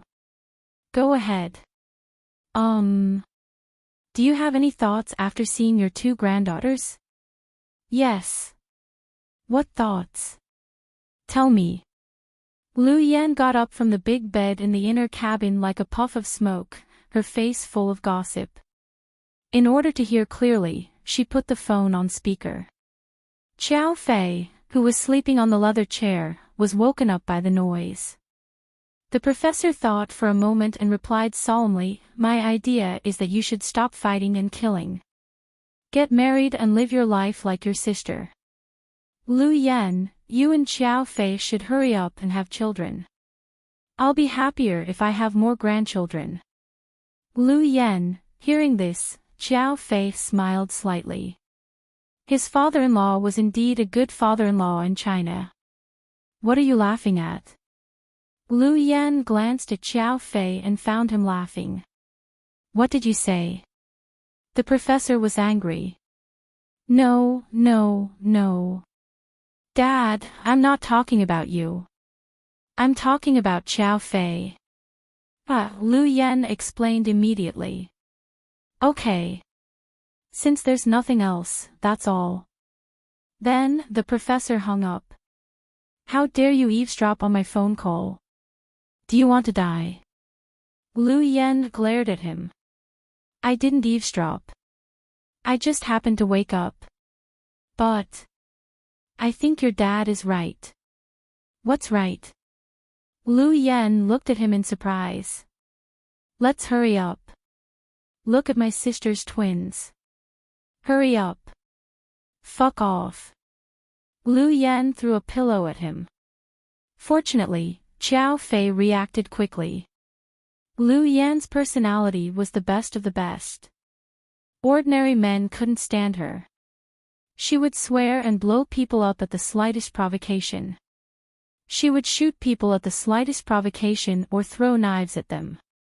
She could shoot countless gunfight movies in her life. It was too surreal. But even so, Xiao Fei still loved Lu Yan and was willing to be with her every day. Even if he was hunted down and would die in the next second, he didn't care. In this world, the most beautiful love might not be a vow of eternal love, not a landslide, not a lovey-dovey relationship, and definitely not a lingering feeling. Maybe it was just like the tacit understanding between Xiao Fei and Lu Yan, where they would never leave each other. Never abandoning or giving up, no matter when. China, Sea City Military Hospital. Perhaps because of the time difference, Rick didn't feel sleepy. He wanted to smoke a cigarette. However, he remembered that smoking was prohibited in the ward, so he simply gave up. He stood by the window, thinking about his wedding with Cici and the child in their womb. She wondered where Huasiqian had abducted Huamin. His thoughts immediately drifted far, far away. Suddenly, a weak cough startled him. Cough, cough, cough. A very low voice could be heard. However, Rick still heard it clearly. He immediately strode to the bed. As expected, Chin-Chu's closed eyes slowly opened. Rick was actually a little excited. Chin-Chu, he said. Brother, pour me a glass of water. After Chin-Chu woke up, he was not in a hurry to ask Rick why he was here. He wanted water. Rick suppressed the ecstasy in his heart and poured a glass of water for Chin-Chu. Then, he very sensibly inserted a straw into the glass and placed it next to Chin-Chu's mouth. After all, he had just woken up and was afraid that he would choke from drinking too much water. Seeing the straw, Chin-Chu hesitated for a moment, but in the end, he gave in. Chin-Chu drank the full glass of water. Then, his expression gradually improved. Rick, how long have I been unconscious? Chin-Chu lowered his voice and asked.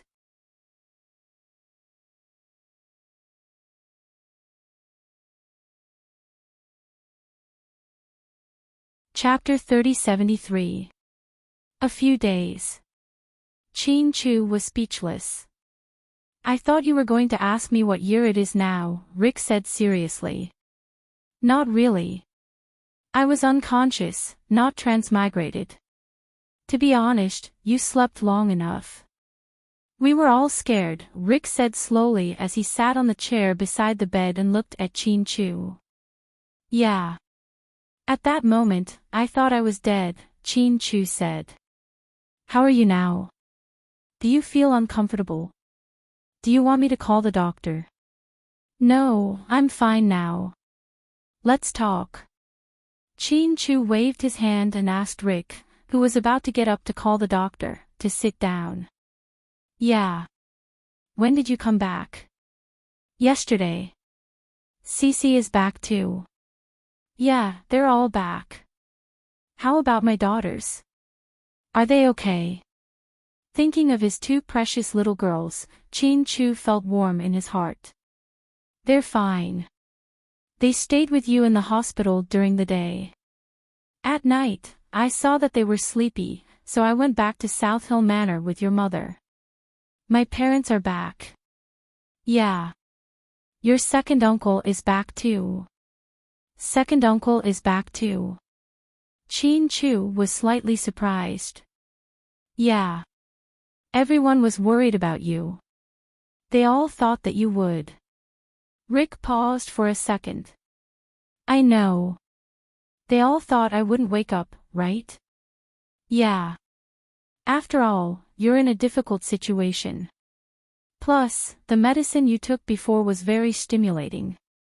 All the doctors in the country and abroad couldn't do anything about it. Then who operated on me? Chin-Chu asked. How did you know?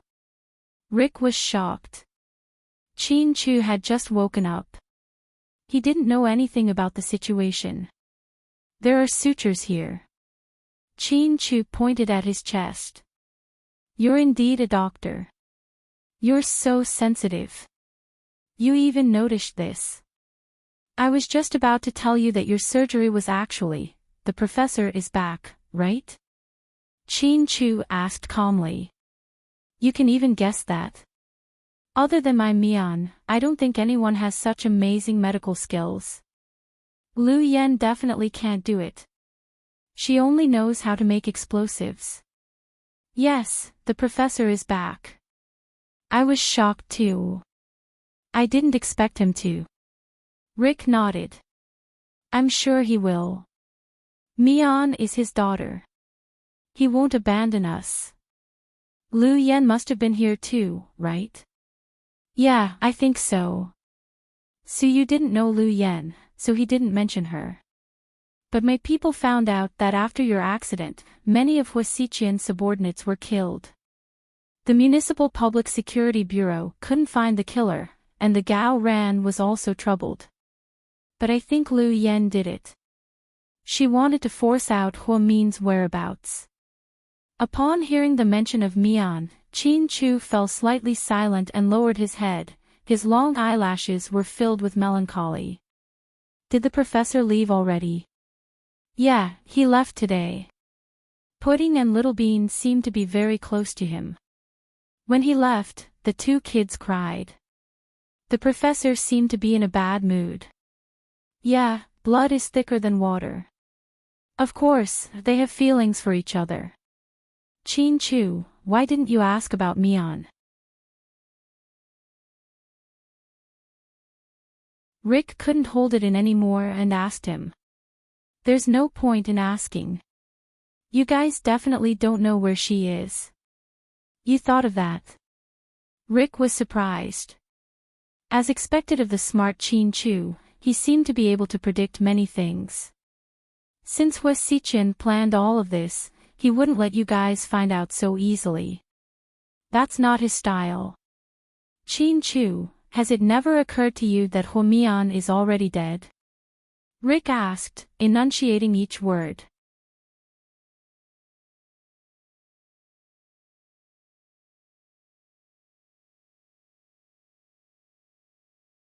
Chapter 3074. No, I never thought about it. Where did you get your confidence from? You're so decisive. Rick smiled, which was rare for him. I've loved her for so many years, so I'm sure she's still alive. Fine. I don't understand the chemistry between husband and wife. After all, I'm not married yet. You'll understand in the future.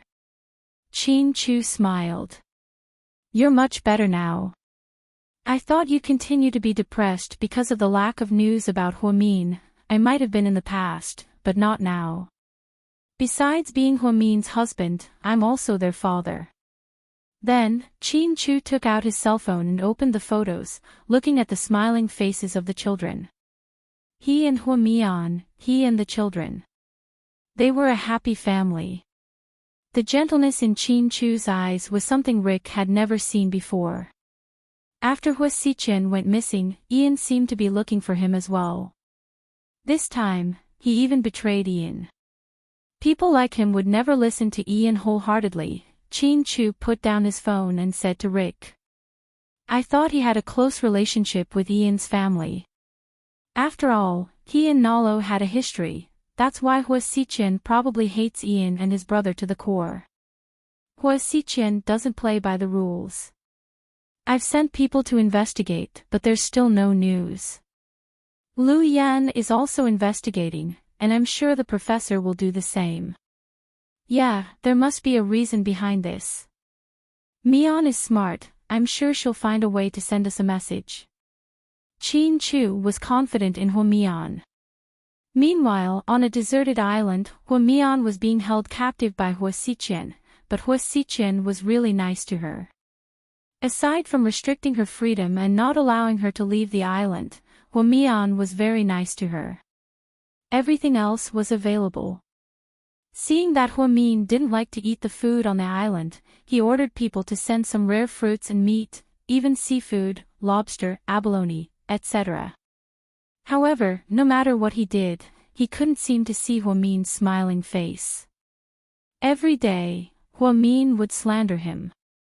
Even so, Hua Xichen still felt very happy. Mian, look, you didn't really like those dresses, so I made a few more for you. They were made from high-quality silk from Suzhou. I made a few long dresses according to your figure, but considering that you're pregnant and your belly will get bigger and bigger, I asked the tailor to make some changes to your belly. Do you like them? Hua Xichen carefully held a few light-colored dresses and presented them to Hua Min. Hua Xichen, don't waste your time. I won't like you no matter what you do, Hua Min responded with a cold expression. It's okay if you don't like me. I've never forced you to like me. I like you. What's the point of one-sided love? Don't you think it's boring? Hua Min glared at him. No, I'm enjoying it. Oh, right, I'll leave the dresses here for you. Try them on when you have time. They've been washed and disinfected. I know you're a clean freak. Hua Xiqian smiled. Hua Min turned his head away and stopped talking to him. Hua Xiqian placed the dresses beside Hua Min and stood up to leave. When he reached the door, he suddenly turned around.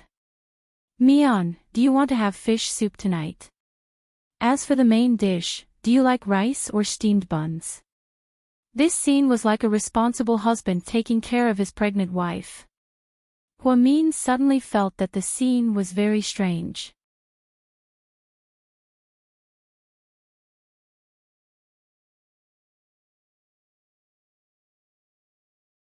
Chapter 3075.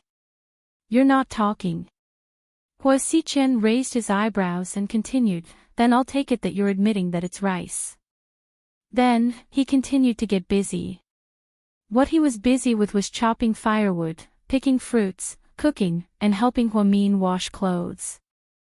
Hua Min had been here for the past few days.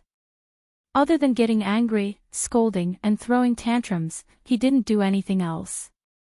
Hua Xiqian, on the other hand, waited on her like a nanny. It was really an indescribable feeling. This feeling was extremely uncomfortable. Taking advantage of Hua Xiqian's absence, Hua Min wandered around alone and began to think about how to leave the island. Hua Xiqian didn't even leave his phone behind because all electronic signals were blocked on the island. He must have instructed his subordinates to send supplies regularly. Then, when his subordinates came, he told them to send supplies the next time. It was really isolated from the rest of the world.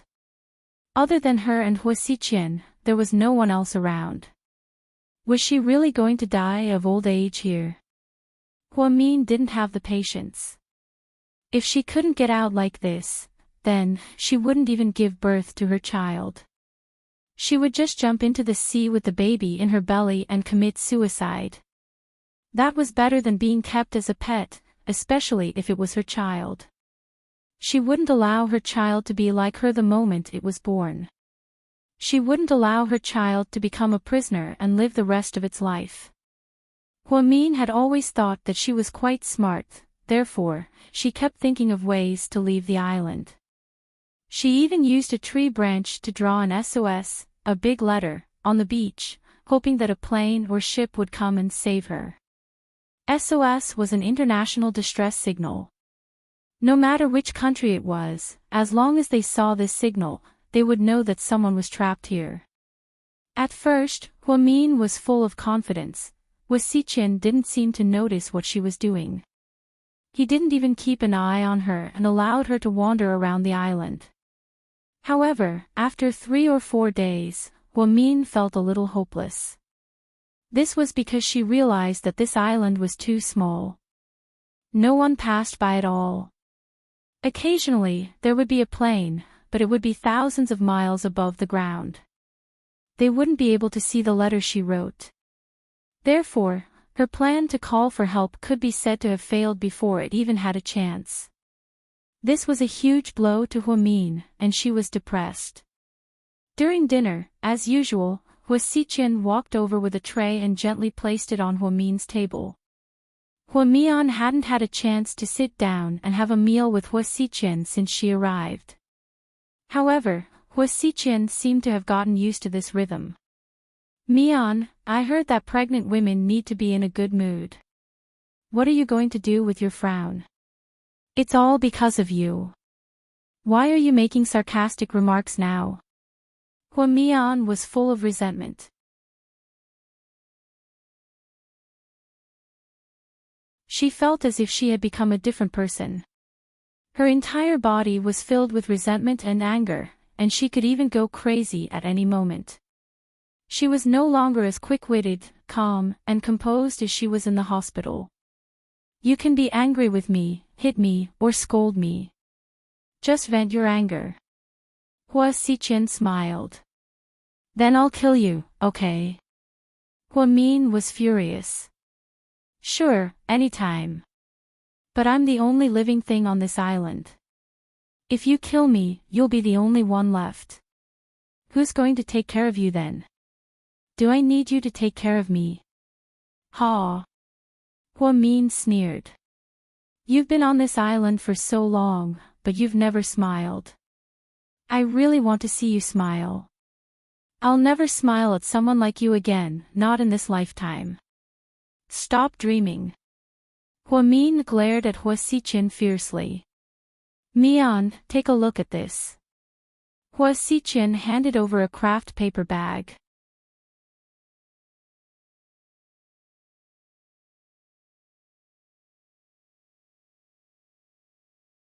Chapter 3076.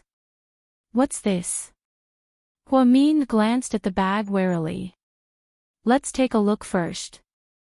Huamin dubiously dealt with the contents of the craft paper bag.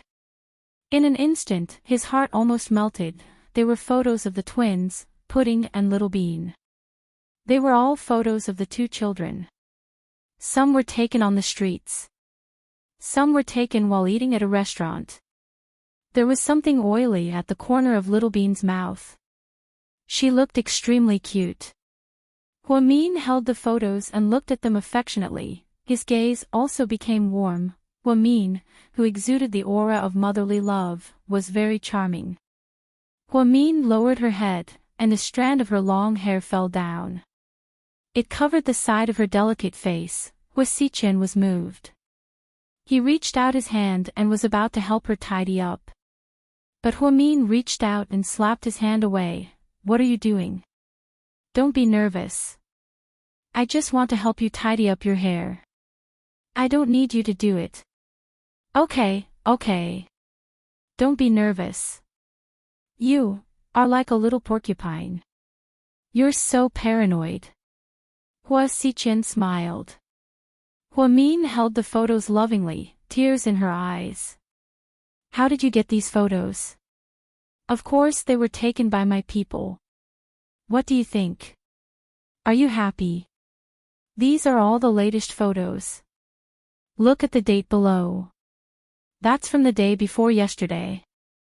Huamin was silent. My people took them and sent them to my people. They printed them. If you like them, I'll ask them to take more photos for you in the future. You make it sound like you're doing me a favor. It's because you kidnapped me that I can't see my daughters. Huamin raised her head, angry again. Calm down, Mian. After the baby is born, you'll still be a mother. Shut up. What does this baby have to do with you? Don't even think about it. No, I'm not. I'll treat him very well. Don't worry. Hua Xichin smiled. Alright, with these photos, you should be in a good mood. Eat more tonight. After speaking, Hua Xichin got up and walked over to the table to eat. Huamin wasn't in the mood to eat. He looked at the photos again and again. They seemed to have grown taller. Huamin mumbled to himself. Military hospitals. When they heard the news that Qin Chu had woken up, it was 6:00 the next morning. All the members of the Qin family rushed to the military hospital. Suyu had also arrived early. The twins suppressed their longing for their father and rushed into the ward. Qin Chu woke up very early. The documents in his hands were all about the properties under Hua Xichin. He was trying to locate them. Oh my God, Daddy, thank God you're finally awake, Little Bean shouted excitedly. Little Bean, did you miss me? Qin Chu put down the documents in his hands and looked at his daughter lovingly. I missed you so much. Daddy. Little Bean ran over and threw herself into Qin Chu's arms. Little Bean, be gentle. Daddy just had surgery and hasn't recovered yet, Pudding reminded her from behind. What are you afraid of? Our daddy is Superman. He doesn't care about these things. Little Bean hugged Qin Chu's neck excitedly and refused to let go. Qin Chu kissed the little girl's forehead. Then Qin Chu looked at Pudding, who was behind Little Bean. Pudding, come here. Daddy wants to hug you. Qin Chu smiled gently. Pudding shook her head. No, Daddy's injuries haven't healed yet. I don't want to hug you. Pudding was only thinking about her father's health. Then you don't love Daddy anymore. Chin-Chu's voice was always so pleasant to the ears. Oh my God, Chin-Chu was acting cute with his daughter. This was the first time that this had happened. Even Pudding was shocked. Sis, don't be silly. Daddy is acting cute with you. Come here. Little Bean waved her hand and shouted at her sister.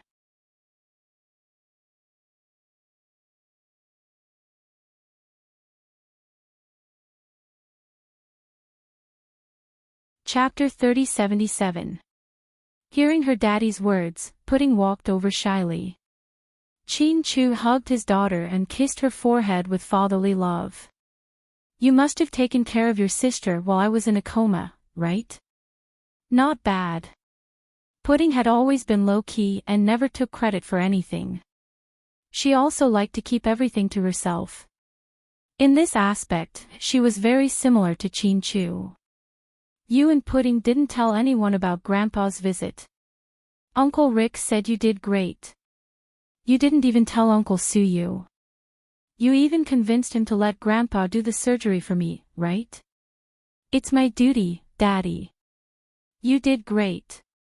You are indeed my daughter. Chin-Chu gave Pudding a big thumbs up. Hearing the praise, Pudding only smiled shyly, a little embarrassed. Daddy, you have to praise me too. I'm also very good. I hid the truth with Pudding and also learned some amazing medical skills from Grandpa. Really? You're great. Chin-Chu smiled. Daddy, when are we going to find Mommy? Pudding suddenly asked. Chin-Chu's heart sank slightly when he heard this. It seemed like this was a topic he didn't want to talk about after he woke up. Daddy, Pudding misses Mommy so much. I even dream about her. Pudding also misses Mommy. One night, I heard Pudding call Mommy in her sleep, Pudding said pitifully. Pudding bit her lip and didn't deny it. Indeed, she and her sister had never been separated from their mommy for so long. Even when they were kidnapped by Hyungjun and Shinjiani, they weren't separated for so long. This time, Hwamin's disappearance was a big blow to the twins. Very soon, as long as Daddy can move freely, I'll go find your mommy. And Daddy promises you that I'll definitely find her, okay? Okay, I believe in Daddy. Daddy, you're the best. Pudding nodded. Daddy. Grandpa told me this before he left. Explain what? Chin-Chu looked at Pudding. Grandpa said that he destroyed all the medicine you used to take in the house. You're not allowed to take them in the future. Okay, I'll keep that in mind. Chin-Chu nodded. He knew that the professor had put in a lot of effort. Grandpa also said, Daddy, you have to control your emotions. This is all a psychological effect. Even if you're sad, you're not allowed to take that kind of medicine anymore. It'll harm your body. Yes. Chin-Chu nodded again and listened to his daughter obediently. Daddy, Little Bean and I can't bear to lose you and Mommy. While you were in a coma, we couldn't eat or sleep well, Pudding said with tears in her eyes. Yeah, Daddy, you're too cruel. You slept for so long. You scared me. I thought you wouldn't wake up, Little Bean said directly. Little Bean, don't talk nonsense, Pudding immediately scolded her. I'm not talking nonsense. Really? Didn't Handsome Sue say that Daddy wasn't doing well? Little Bean asked. When Daddy wasn't here, I didn't worry about you because I knew Uncle Sue would take good care of you. Chin-Chu held Little Bean in his arms and then looked at Pudding. It's not like that, Daddy. No matter how good Handsome Sue is, he's not our real father. We don't want to live in someone else's house for the rest of our lives. Although the Sue family is like our own home, it's not our home. South Hill Manor is. You and Mommy are the family that we can't live without. Wow, our little bean has improved. She can say something so mature now. Chin Chu smiled happily. Little Bean was about to say something when Gao Ran knocked on the door and walked in. Uncle Gao. The twins greeted him in unison. You're tuning into the LoveLore Library YouTube channel. We're so grateful for your support, and don't forget to subscribe to join us on this incredible journey through captivating stories. Your generosity through donations truly makes a world of difference, as it's the primary source of revenue that allows me to expand and enhance this channel for you. Thank you from the bottom of my heart for being a part of this adventure.